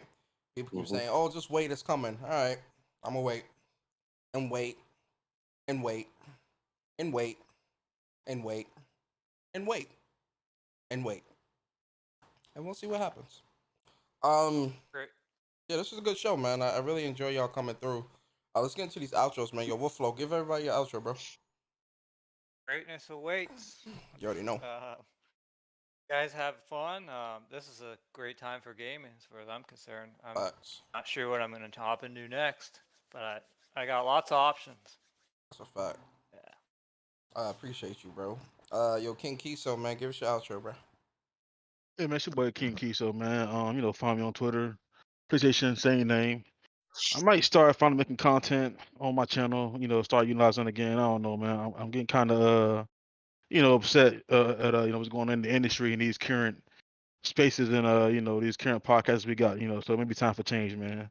I have to come into it and bring some more put some realness. content out, man. I'm trying to hear what you got to say, Kiso. Put some content out. Man. You It's got my gonna be support. pretty, man. Hey, I'm You here already know. for it. I'm here for it, 100%. Yes, sir. Yo, Link, man, give us your outro, bro. Yo, so the great thing about being, part of this PlayStation community is, or the gaming community, but particularly PlayStation, is everybody can have their own opinion. It's not a hive mind mentality over here. And although, we want Factions, we still have lots of things to play. So we're not starved for games over here on PlayStation. So good show. Shout out to Link, man. Stealth, give us your outro, bro. Yo, y'all know who it is. It's still. I'm about to get back on this MechWarrior 5. I got wiped so goddamn bad last night. How you like that game? I love it. I mean, I've been playing it since 2019 when it released on PC. So, I mean, I got it on Epic. The community manager from Piranha Games sent me a Steam key. Oh, nice. And then I got it on the PS5. So, I love it all around. Plus, it's crossplay, so whatever y'all playing on, hey, you can co-op the whole game if you want to. Yeah, that's a very court game right there. Yeah, but no, I got wiped so bad last night. I had to go pull up an old save file just to get my team right because I'm like, nah, that bullshit ain't happening again. I gotta get right. But no, y'all be good. I'll probably stream it later on. So yeah, I'm out. Stealth Guy Gaming. Go. Shout out to you, bro. Yo, Jack, what's good, man? We was talking about Naughty Dog Last of Us Day, and them not giving us no faction news. And Link saying he's okay with that because he's biased towards Naughty Dog. Then yo, Jamil, man, give us your outro, bro. Yeah, what they said.